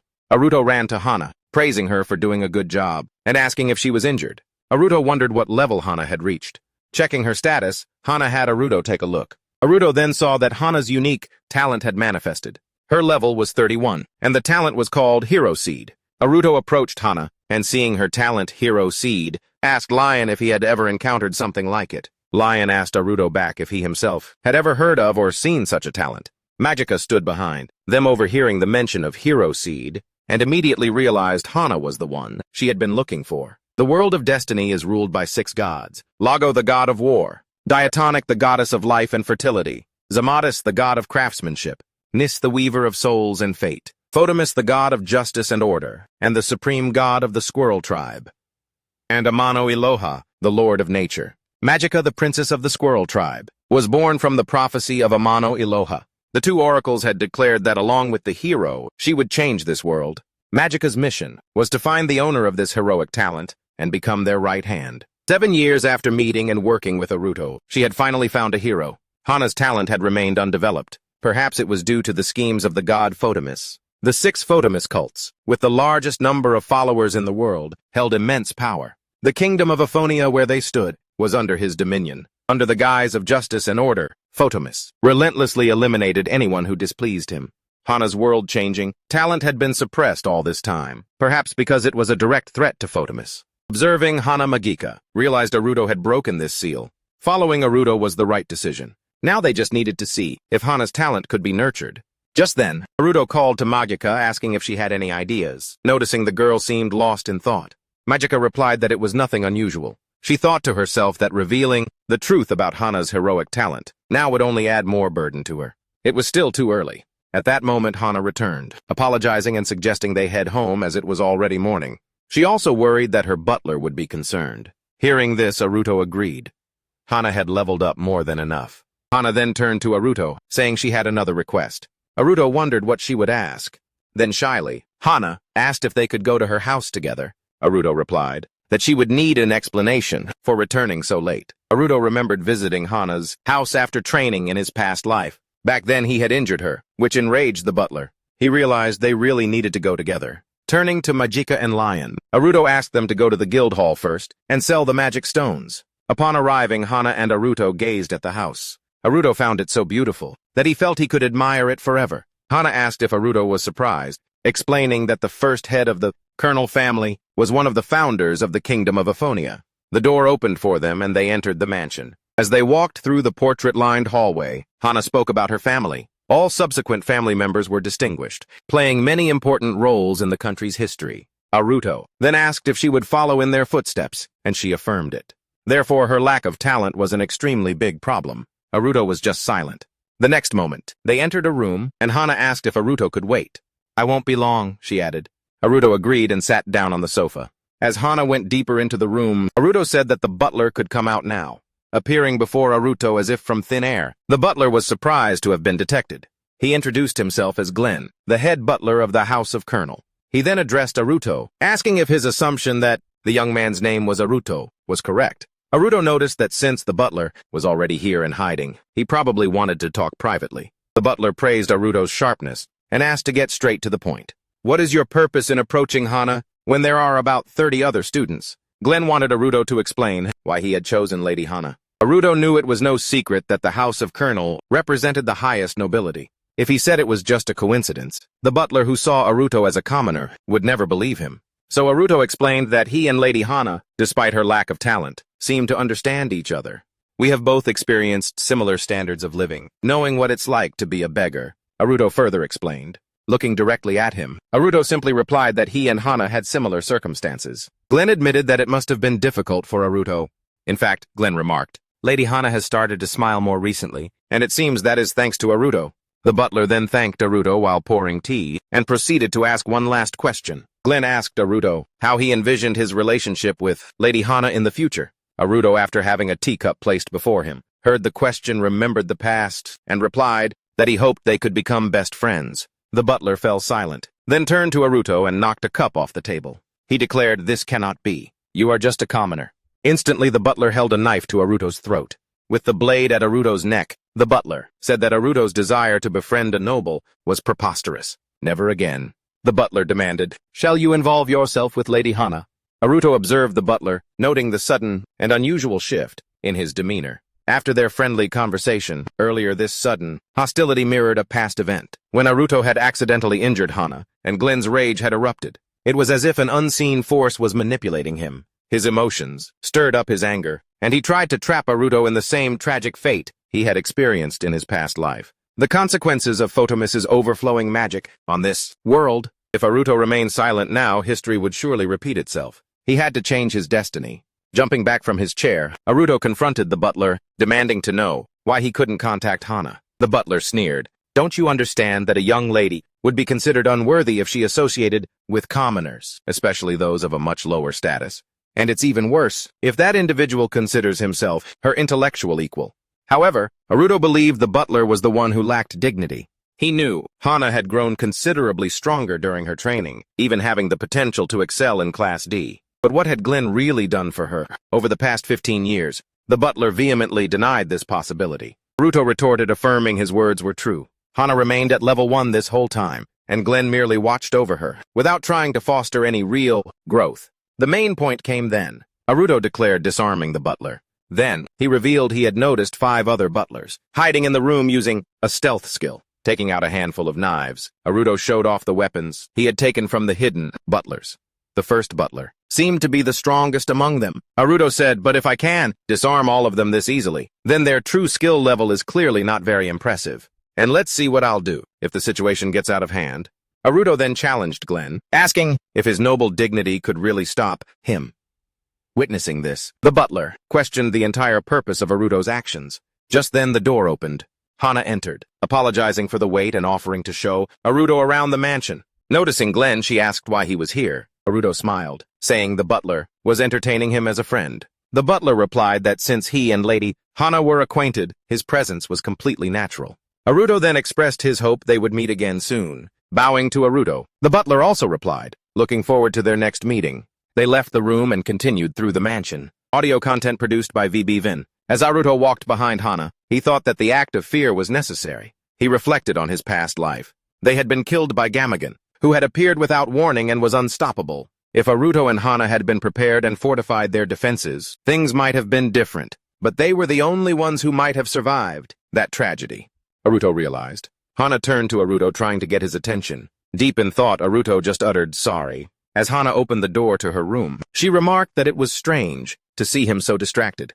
The next morning, they entered Hana's bright room. Noticing how neatly everything was arranged, Naruto realized this was the first time he had been in her private space. In his past life, he had never gone further than the living room. He wondered, was this really Hana's bedroom back then? Hana confirmed that it was indeed her bedroom, much to Naruto's surprise. Then, she explained that according to noble custom, they invite close friends into their private rooms, and she wanted to thank him properly. Hana turned to Naruto, expressing her deep gratitude. However, Naruto said that her new strength was her own achievement. He just lent a hand. Hana blushed, admitting that she had anticipated this exact answer from him. Hana began, "Naruto, if you don't mind, could we—" Naruto didn't let her finish. His mind was reeling, with a grim realization. In his past life, Hana had also confessed her feelings and asked to be with him, but he couldn't allow that now. Accepting her confession would mean pledging his life to her, leading them to a dream of a happy future, and would surely repeat the tragedy of the past. He knew he had to reject her for Hana's sake. Hana, blushing, then asked, "Could you be my best friend?" Naruto was completely stunned, completely unprepared for such a question. Hana stood before him shyly, waiting for an answer. Naruto, blushing, mentally berated himself. How could I think she was going to confess her love? What the hell was I thinking? He felt a little ashamed, seeing him. Hana asked if he was okay, then invited him to sit down and offered her hand. Naruto replied that he would certainly be happy to be her friend. Smiling, Hana thanked Naruto and expressed her joy. She mused that while she couldn't yet say if he would become her boyfriend, there was no need to rush. Now she could spend a lot of time with Aruto. A moment later, Hana said goodbye to Aruto, thanking him for the day. Aruto apologized for staying so long. Noticing a sword leaning against a glass display, Aruto approached the sword. He was about to say something when Hana noticed his intense focus. This sword was crafted from a very rare ore, called orichalcum, Hana explained, adding that it was forged for the first head of her clan, after the War of the Gods. Seeing the blade, Aruto finally understood what orichalcum was, feeling its presence for the first time. Hana revealed it was a family heirloom of the Colonel clan, but no one had ever been able to use it. Aruto wondered why, as the sword didn't look heavy enough to have such a restriction. Regarding these restrictions, Hana explained that a great power had been imbued into the sword for the purpose of fighting for all that is important in the world. However, it became useless after the first head of the clan became involved in founding the kingdom. Hearing this, Aruto just stared at the sword, musing that perhaps it was because one could not fight for the sake of other nations while protecting their own. Even so, Hana turned to Aruto and asked if he was sure he didn't want to have dinner with her. Aruto, though very happy, had to refuse. It wouldn't be proper for a commoner like me to stay here all night, he explained. Hana affirmed that his reasoning was correct. Aruto said to Hana, "Sorry I have to go, but I'll see you tomorrow at school." He then declared to Hana that they were best friends from that day on and forever. As Aruto left, a grim thought crossed his mind. The tomorrow they hoped for might never come. He hoped Hana would remember his presence in this world, no matter what happened. Hana watched him leave. Aruto knew Hana's death was only 7 hours away. Aruto returned home and was greeted by Ru. Stepping inside, Aruto announced he was back, then asked if the goblins had sold the magic stones. The slime immediately vomited up a pile of coins. Aruto observed the large number of coins. He would need to have the others give the money to Hana, Aruto instructed. Hearing that, the slime looked surprised as if questioning him. Aruto asked Ru to stay in Lion's or Magika's room today, as he had some personal business to attend to, and asked Ryu to send his regards. Ru reached for Aruto, who wasn't sure if the slime was protesting. As Ryu climbed onto him, Aruto realized he hadn't spent much time alone with Ryu lately. Smiling, Aruto hugged Ru, holding it tight. Later, as Ryu had fallen asleep and night had fallen, Aruto just looked out the window. Aruto knew that Sumijin would soon appear on this road to go to the Colonel family's house. Aruto intended to stop him here. That was why he had chosen this particular room. He then summoned his skill board, wondering if he could really defeat Sumijin with his current stats. Would he find himself unable to resist once again? In his past life, Aruto never imagined he was so weak. Now was not the time for doubt. He had bet everything on this day. All that was left was to fight with all his might. Aruto was determined to defeat Sumijin at any cost, to get revenge for all he had suffered in his past life. That day, a dark atmosphere enveloped the capital. The cause was unknown. Whether it was a fire or a demon attack, from a rooftop, Aruto surveyed the scene, noticing a burning mansion near the royal palace. The mansion of the Colonel family. Everyone inside had been killed. Rushing towards the burning building, Aruto tried desperately to understand what had happened. His only concern was whether Hana was safe. Approaching the house, Aruto spotted a stranger. The butler stood before this man, shielding Hana and her mother. The stranger declared, "This is why you now understand everything." Holding an orb of energy in his hand, the man said, "At this very moment, Hana Colonel will die by the will of the ruler." The butler then asked how this could be. "And it is Sumijin Sansui, one of the 12 generals of Ephonia, who will carry out the act," the man replied. "The 12 generals of Ephonia are the government. Moreover, they are an army working for the good of the country. This is an order, and everything Sumijin does is perfectly legal. Don't you think a mere butler shouldn't interfere, standing here protecting Hana and her mother?" The butler, confused by the decree, listened as Hana's mother asked why the government would do this to her daughter. Turning to Lady Hana, the butler declared, "How can there be an edict ordering the murder of a 15-year-old girl? As the lady's butler, I will not tolerate Sumijin, even if he is one of the 12 generals, if he harms Lady Hana." As the butler tried to attack, Sumijin repelled him with just a finger. Sumijin noted the butler's determination, musing that he had hoped the Duchess's butler could for once make him feel something, and yet the butler disappointed him by burning a man alive. Sumijin declared, confirming the butler's terrible fate. Hana, witnessing this horror, screamed, Glenn's name reaching for him in disbelief. Aruto merely observed the situation unfolding. Sumijin dismissed it all as useless, admitting that even after killing the butler, he felt nothing. The mage mused that he might feel something if more was at stake. He turned to the girls, asking if they understood. Hana looked at her mother, who reassured her that everything would be okay and that she would protect her. Holding her daughter tight, she whispered, "I love you, my sweet Hana." Hana's mother stepped up, shielding her daughter, telling the mage to stay away from her. She declared, his goal is to destroy the ducal house. Sumijin countered, not at all. From this moment on, the Colonel clan will be safe, Sumijin announced. The original plan was to destroy the entire clan, but the master of the house obeyed the king's command. Hana's father disowned Lady Hana by order of the king. Hearing this, the mother screamed in disbelief, while Hana's face contorted with the realization of her father's betrayal. Sumijin declared that the Duke truly knew what was more important than this girl. He knew what weighed more than his own wife's life. You are still the Duke's wife. He taunted, then stabbed the woman, and declared that abandoning one's daughter for the sake of the clan was nothing short of foolishness. Witnessing it all, Hana sat there sobbing. Her mother was now dead. Sumijin remarked on the beautiful expression on the girl's face. Perhaps she is just like me. For God's will is supreme. But above all, I want to know if humans truly exist or not, he mused. He then asked Hana if she ever felt that. The humans in this world seem to have a will of their own, but in reality are nothing more than illusions, created by God's magic. Sumijin admitted he had conducted countless experiments, but could not find an answer.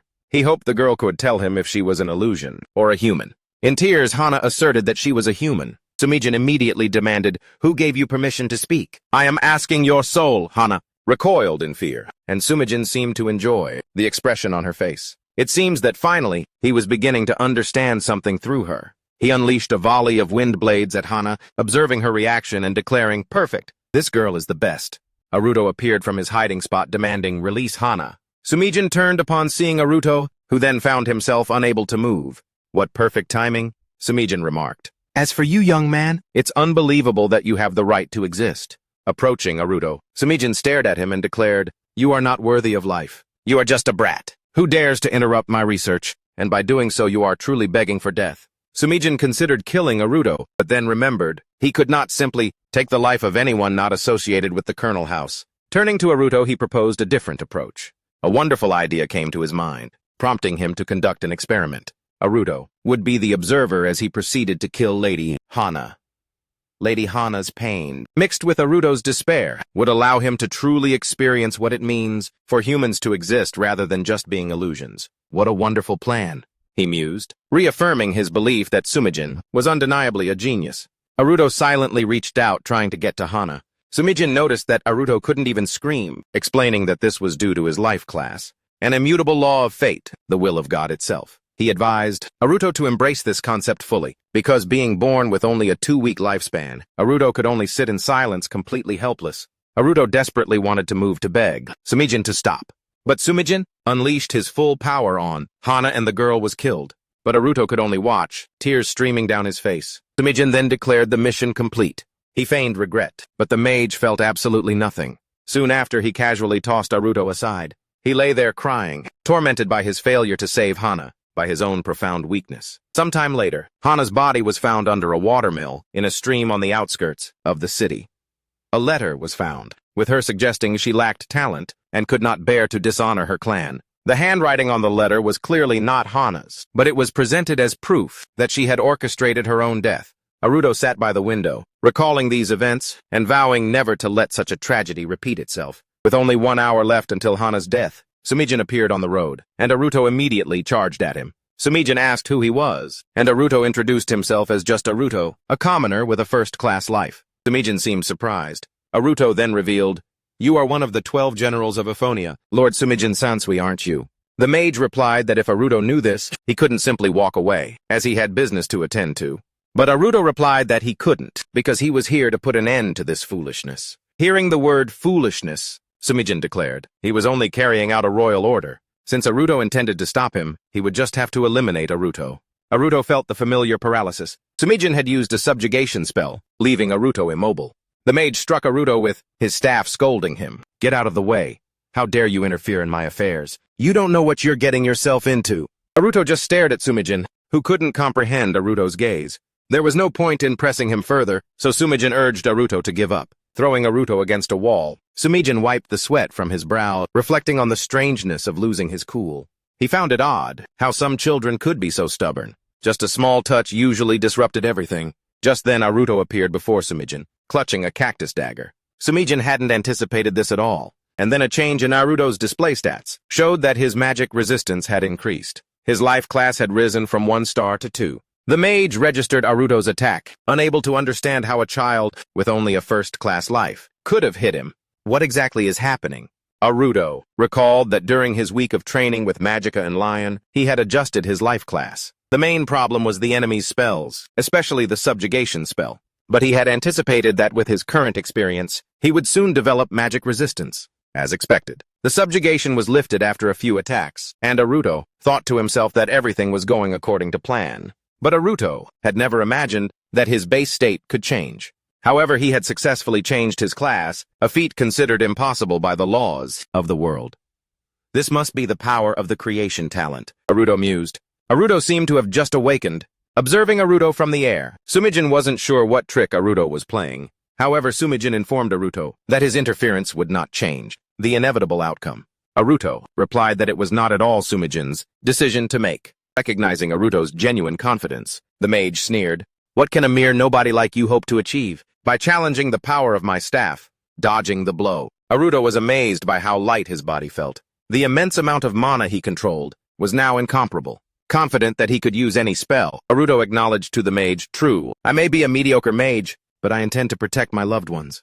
Aruto then summoned a series of spells: Focused Fire Magic Torch Shot, Focused Ice Magic Ice Coffin Pillar, Focused Wind Magic Ascending Storm, and Focused Water Magic Hydraulic Burst. Witnessing this, Sumijin understood everything. Aruto was simultaneously using multiple high-level spells. This was not a trivial battle. That could be won empty-handed. It required constant attacks. Sumijin realized that by acknowledging Aruto's strength, he had elevated the confrontation to a new level. Sumijin launched a deadly black ray toward Aruto. In response, Aruto countered with all his spells. Observing the incoming attack, Aruto realized his 4 spells were only equivalent to one of Sumijin's. It affirmed Sumijin's reputation as indeed the country's best mage. However, Aruto found Sumijin's skill not as overwhelming as he had initially thought.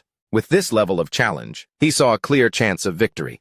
The very next moment, Aruto launched water balls, creating a dense cloud of steam. Sumijin quickly recognized Aruto's tactic. Understanding he intended to obscure his vision, Aruto immediately closed the distance, attacking Sumijin with his sword. Sumijin perfectly blocked and dodged every attack. Sumijin declared Aruto's efforts were annoying, reminding him that defeating one of the 12 generals of Ephonia was not simple. But Aruto couldn't understand how Sumijin was dodging his attack so perfectly. He acknowledged his opponent's formidable agility, in addition to his magical prowess. Determined not to miss again, Aruto prepared for another attack on Sumijin. Sumijin, treating Aruto like an annoying fly, revealed he had deployed a mana network, dense and sensitive. In this area, he could detect the slightest movement or flow of mana. He challenged Aruto to step in, warning that touching the net would be the end for him. As Aruto approached the net, Sumijin initially believed he was attacking. However, he quickly realized the net hadn't registered. Aruto, who had cleverly changed his trajectory. No magic was detected being activated. Sumijin wondered what exactly Aruto was doing. The very next moment, Aruto struck Sumijin, who could hardly believe it had happened. Aruto declared the battle was over, and yet Sumijin, to his own surprise, began to thank him, mentioning a lord. Looking up, Aruto realized a lamppost was hurtling straight for him. He dodged it, prompting the mage to remark that Aruto would not appreciate his thanks. Even so, the mage questioned Aruto, demanding to know what trick had countered Sumijin's magic. "But I still haven't detected its activation." "That was my magic, wasn't it?"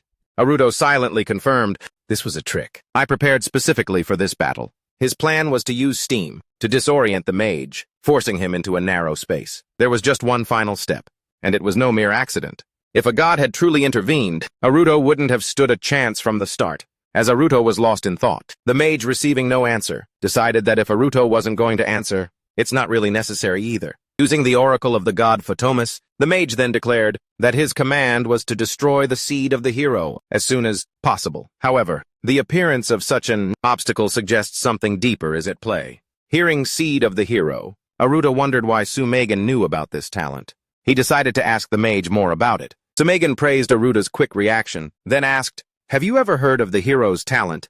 He explained it was a rare gift that appears only once a century in history. This gift always manifests right before a great war. Although the hero's talent sounds grand, it's actually the worst kind. Its very existence sows discord in the world. Therefore, the god Photomus tries to eliminate the hero while they are still in the womb. Sumegan was a trustworthy individual. Aruto now understood the folly of his past actions. The mage then turned to Aruto, explaining the situation further. Aruta spoke to the mage, suggesting that perhaps it was the other way around, which took the mage completely by surprise. Aruta then asserted that it's not the hero who causes discord in the world, but the discord in the world that creates the hero. The mage challenged Aruta to prove this claim. Aruta admitted he couldn't, but argued that the probability of his hypothesis being correct was greater than 0. The mage declared he appreciated a questioning mind, but insisted that without a theory, Aruta should remain silent. He concluded it was time to end this. Attacking Aruta, he asked if he would surrender. Aruta realized the mage was attacking him, even at close range. After, Sumegan observed that Aruta showed no fear. His face showed not a hint of pain. Yet even seeing him, the mage felt no emotion, demanding Aruta's death. Is it really impossible? And so they fought. Aruta understood that if God intervened again, he would keep fighting until it happened. Aruta tried to dodge the mage's attacks. Noticing Aruta, the mage felt a shift in the air. The next moment, Aruta landed a punch straight to the mage's face, catching him completely off guard. Aruta then landed a few more blows and declared, "It's too late." Sumegan couldn't understand what was happening. Aruta was moving with a completely different demeanor than before. Could it be he wasn't going all out until now? As Aruta pinned the mage to the ground, Sumegan felt his body suddenly become impossibly heavy. Impossibly heavy. What is this? Could it be gravity magic? Wasn't it lost during the War of the Gods? Even as the kingdom's greatest mage, he found himself unable to resist this magic. But why am I being controlled like this? Perhaps Aruta had been casting a spell on himself all this time, while he was confronting him. At that moment, the mage roared for Aruta to disappear. How disrespectful! He would never forgive Aruta. As Aruta witnessed the power, the mage was concentrating into the staff. He realized its true nature. The mana fluctuated abnormally from the staff, and Aruta, observing this, understood that it couldn't handle such immense power. What divine weapon could absorb so much mana? Could there be a celestial stone embedded in this staff? The mage declared, "It's too late for Aruta to realize anything. This staff is made from the bones of fallen kings and orichalcum. It's a technological masterpiece of the kingdom. And the staff's main component is an artificial celestial stone. If used, it will cause immense damage to this area. I'll surely lose my position as a general of Eponia, but that doesn't matter anymore. The one who mocked me, I won't leave even a speck of dust behind." Soaring high into the air, the mage commanded the staff. Unleash the absolute power of absolute death upon Aruta, demanding merciless destruction. Using the divine weapon of the Twilight Undertaker, Aruta understood he couldn't dodge this blow. Escaping the immediate destruction zone, Aruta braced himself. The mage landed, thinking Aruta possessed the power of a first-class mage, but Aruta was just playing around, and he hadn't expected to waste almost all his mana on a commoner. The mage regretted not killing the Colonel family, long ago having heard and experienced Butler worked for them. He had hoped to conserve his magic. Anyway, he needed to get to them, crossing the rubble. But then he saw Aruta standing before him, unable to understand how this was possible or why Aruta was still alive. Aruta stared at the bleeding mage clutching his arm, realizing how close he had been to death. At the moment the magic was released, Aruta activated his prepared trick. He endured the blow for as long as possible, while simultaneously activating the tomb and falling into a crevice of his own making. Previously, Aruta had avoided a direct hit, but the shockwave itself was powerful enough. If this technique had been unleashed, while Aruta was at full mana, he would have surely died. From where Aruta was standing, the mage warned him not to come any closer, then threw a rock that hit him squarely on the head. Aruta staggered, keeping his balance, knowing he could win. Compared to the pain of losing Hana, this was nothing. Approaching the mage, Aruta declared him weak. To protect my loved ones, I will challenge fate and erase it head-on. The mage was sent flying, now lying unconscious right in front of Aruta. Aruta drew his sword and pointed it at the mage, knowing he had to kill him while he was down. Otherwise, Hana would be in danger again. He saw this as his chance. His previous attack had proven effective, but he was sure the same tactic wouldn't work again. So he had to kill him now. However, he hesitated. Just then, Leoness arrived, jumping down from the roof. "Master, what's going on?" he exclaimed, bewildered by the scene. Aruta recognized Leoness. Leoness rushed to Aruta asking what had happened, but tripped, sprained his ankle, and collapsed. Aruta sheathed his sword. As Leoness tied up the mage, he sensed the gravity of the situation, but still reassured Aruta that everything was fine. "The despicable Sumegan has been captured," Leoness declared. "Killed by me and killed twice by Master," Aruta corrected him. He explained that he hadn't really defeated him. "Anyway, Hana is just a talent, a seed of a hero." "What nonsense," Leoness muttered, saying this life could not be taken. Aruta admitted Leoness was right, but his trembling hands stopped him from delivering the final blow. Leoness approached. Aruta explained that it's natural to hesitate when taking a human life. Killing demons is a completely different matter, But Sumegan had caused immense damage and Lioness was sure the authorities would handle him. He was relieved that Aruta was unharmed. Seeing Lioness before him, Aruta smiled. Lioness then helped Aruta to his feet. Lioness confessed he was still stunned that Aruta had defeated one of the 12 generals of Eponia, declaring him a true master. Aruta insisted that wasn't the case. Aruta explained that his victory was only due to unexpected circumstances regarding Sumegan. He had attacked Sumegan by surprise and fought in a situation where Aruta had an overwhelming advantage. So if the circumstances were different, he would have been much more seriously injured. Aruta realized the most important reason for his victory was the significant increase in his life level. This had boosted his stats immensely. But Aruta thought back that if he had only been level 1, he would have surely died. Lioness watched the pensive Aruta and noticed he didn't look well, then asked if he could move. Aruta replied that he was fine just thinking, then asked, "Weren't you and Magica together?" Lioness explained that she wasn't with him because she had left the hotel before him. Aruta then asked where she had gone. Lioness said that nobody knew. It was Magica's decision. Aruta reassured him that she would be fine. Suddenly, Aruta pushed Lioness away, even though Lioness was supporting him, because he felt something flash between them. Aruta realized he still hadn't fully recovered. Moreover, he saw Cecily standing before them, who greeted them saying it had been a while. Lioness turned to Aruta and asked who that girl was. Cecily was confused that Aruta didn't remember her, repeating, "I am Cecily Justice, the one who helped secure the reward from the dragon. One of the 12 generals of Eponia, an official of the Council of Truth and Falsehood. How could you not remember if your brain is still in the right place?" Lioness observed her hair, wondering about the drill curls, and thought that this girl looked like a villain. She approached Lioness, criticizing Aruta for having no taste, for not appreciating the beauty of her hairstyle. Aruta retorted, "You mean only you think it's beautiful." Turning away from Lioness, the girl asked Aruta what was wrong with him. She declared she had had enough. "I can't waste time arguing with a stupid commoner. I'm here for Aruta," she said, pointing at Aruta. The girl declared, "You are a demon." Aruta was stunned by this declaration. "Nonsense," Lioness retorted, defending Aruta. "It wasn't Aruta who ravaged the city, it was Sumegan. Master did nothing wrong." The girl replied that of course she knew the situation. Sumegan has been stripped of his general title, and measures are being taken against him. But that's not my concern. My mission, she said, is to eliminate those recognized by God as demons. In the name of the Council of Truth and Falsehood, she declared, I condemn you for your sins. She then charged at Aruta with her sword. Still stunned, Aruta sat on the ground, realizing he was being attacked once again. This time Lioness stood in front of him, drawing his sword to shield him. Lioness questioned the role of the judicial body, asking if it was to kill innocent people, declaring that he wouldn't let a single finger touch his master. Cecily was pushed back, rebounding. Her attack was blocked by Lioness's sword. She muttered that she had underestimated him as just a muscle-brained fool, but he was clearly very skilled. Lioness responded, challenging her, asking how she planned to defeat him with such a thin blade, asserting that he would handle her himself, not Aruta. From behind Lioness, Aruta urged him to be careful, explaining that the girl's weapon was special. He asked Lioness to trust him. Lioness charged towards the girl, offering to attack and calling her the drill-haired villainess, but Aruta tried to warn him. At that moment the girl attacked Lioness, and Aruta immediately sensed the danger. Cecily then asserted that Lioness couldn't defeat her, and succeeded in injuring him. Lioness, who had never known pain, explained that his maximum damage resistance meant that blow should have been painless. However, at that moment, he felt a sharp pain and blood gushed from his hand. Aruta could only call out his name. Clutching his hand, Lioness understood the intense pain. Aruta stood up and shouted Lioness's name, rushing to his side. Are you okay? He asked. He didn't understand how Lioness could be injured when Lioness believed his pain resistance was absolute. Then, looking at Cecily, Aruta realized that despite her appearance, she had activated a special ability.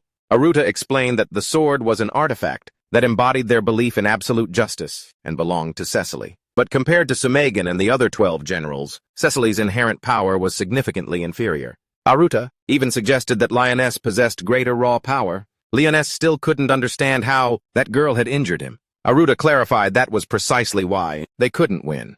That weapon curses opponents stronger than its user. Cecily, well aware of Lioness's superior strength, had deliberately attacked him to activate this curse. Therefore, Lioness's damage resistance had been nullified, leaving him severely injured. Aruta explained that it was impossible to neutralize her with just one blow.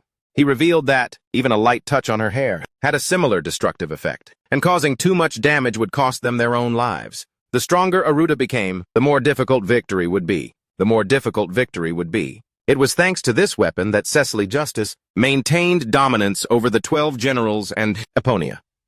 Hearing this entire explanation, Leoness felt it was incredibly unfair. He asked Aruta, "Then how can we defeat that girl?" Cecily observed Aruta, realizing he possessed an unusual amount of knowledge. She asked him if she had used this weapon on Aruta, yet speaking directly to him. She pressed, "And where? Did you get such extensive information?" She even speculated if he had ever fought her in a previous life. Aruta brushed it off as a silly joke, warning that if she was just stalling to recover, he wouldn't allow it.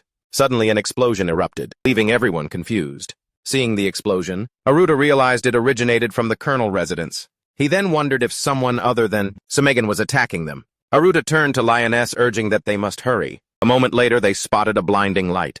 Aruta sensed a power far exceeding Sumegan's, realizing Hana was in danger. They found themselves pursued by Cecily. She scornfully remarked, "Do you really believe you can escape me in this state?" But at the same time, Cecily wondered what that noise was. Is their God-given luck shining? She observed Aruta, who seemed to be just stalling. His conscience is tormented before the gods. She wondered if she was right, that he was trying to run away. She moved to end this by attacking Aruta with her sword. Aruta was lost in his own thoughts, wishing he had actually defeated Sumegan, but he still couldn't save Hana. Suddenly Ru proved useful, as Aruta never imagined it would stand against Cecily. Aruta grabbed the slime, bewildered by Ru's actions, and initially thought it was a joke as the liquid spread over his hand. Aruta desperately tried to understand, begging Ru to answer and not to die, citing the countless memories that bound them. The next moment, Aruta was left with only a ball split in two. Cecily sat before Aruta, who was furious that she had killed Ru. He drew his sword, determined to attack her. The next moment, Aruta found himself back in the familiar void. The being on the throne commented on Aruta's ignorance of the Holy Relic's curse, greeting him with, "It's been a while." This was the entity responsible for guiding Aruta through 2 lifetimes. It expressed an unimpressed reaction to Aruta, losing control in his rage. Has Aruta learned of the horror of the Holy Relic? Aruta realized this was the same place he had gone after his previous death, leading him to believe he had died once more. A chair appeared behind him, and the entity offered, "Have a seat." It said they now had a chance to talk again. Aruta asked if he was dead. The entity replied no, but his soul had simply reached its limit. He could be reborn, though his current body would be discarded. However, his soul would remain as it was in his previous life.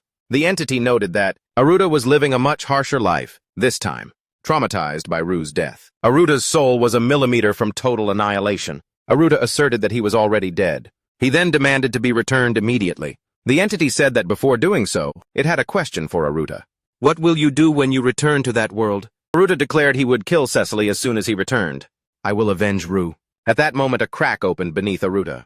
The entity then informed him that he could not return to that world. Bewildered Aruta asked why when that girl had killed his most loyal companion. The creature then asked about Aruta's purpose. It reminded Aruta of the request he had made when he arrived, just before leaving. As the creature spoke, Aruta remembered a smiling Hana. Seeing Aruta's memory surface, the creature affirmed their common goal. They couldn't sit by and watch his soul be destroyed before it fulfilled its purpose. It advised Aruta to calm down, and then repeated its question. "What will you do when you return to this world?"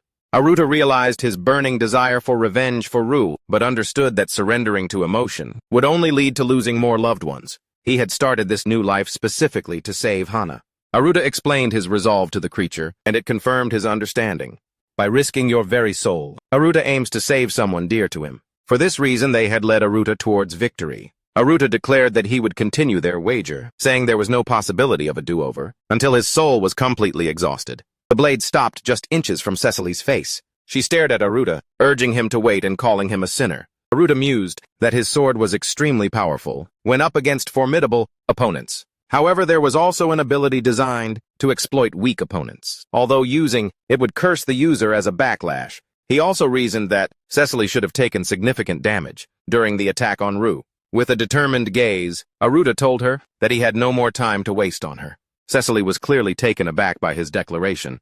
Turning to Leoness, Aruta instructed him to take Ru to a safe place. Leoness then asked if Aruta intended to go alone, and insisted that he would go with him. Aruta then turned to Lioness, explaining that he didn't want Ru to suffer anymore. His plan was for them to return together after he rescued Hana. Until then, it was Lioness's responsibility to take care of and protect Ru. Leoness, in return, asked Aruta to protect Hana and return safely. Aruta smiled, affirming he would do just that. Saying goodbye to Aruta Lioness then turned to Cecily, telling her she should flee. However, Cecily didn't understand his meaning. Lioness told her, pointing out that as one of the 12 generals, her lack of understanding was alarming. He mused that perhaps this kingdom was truly nearing its end.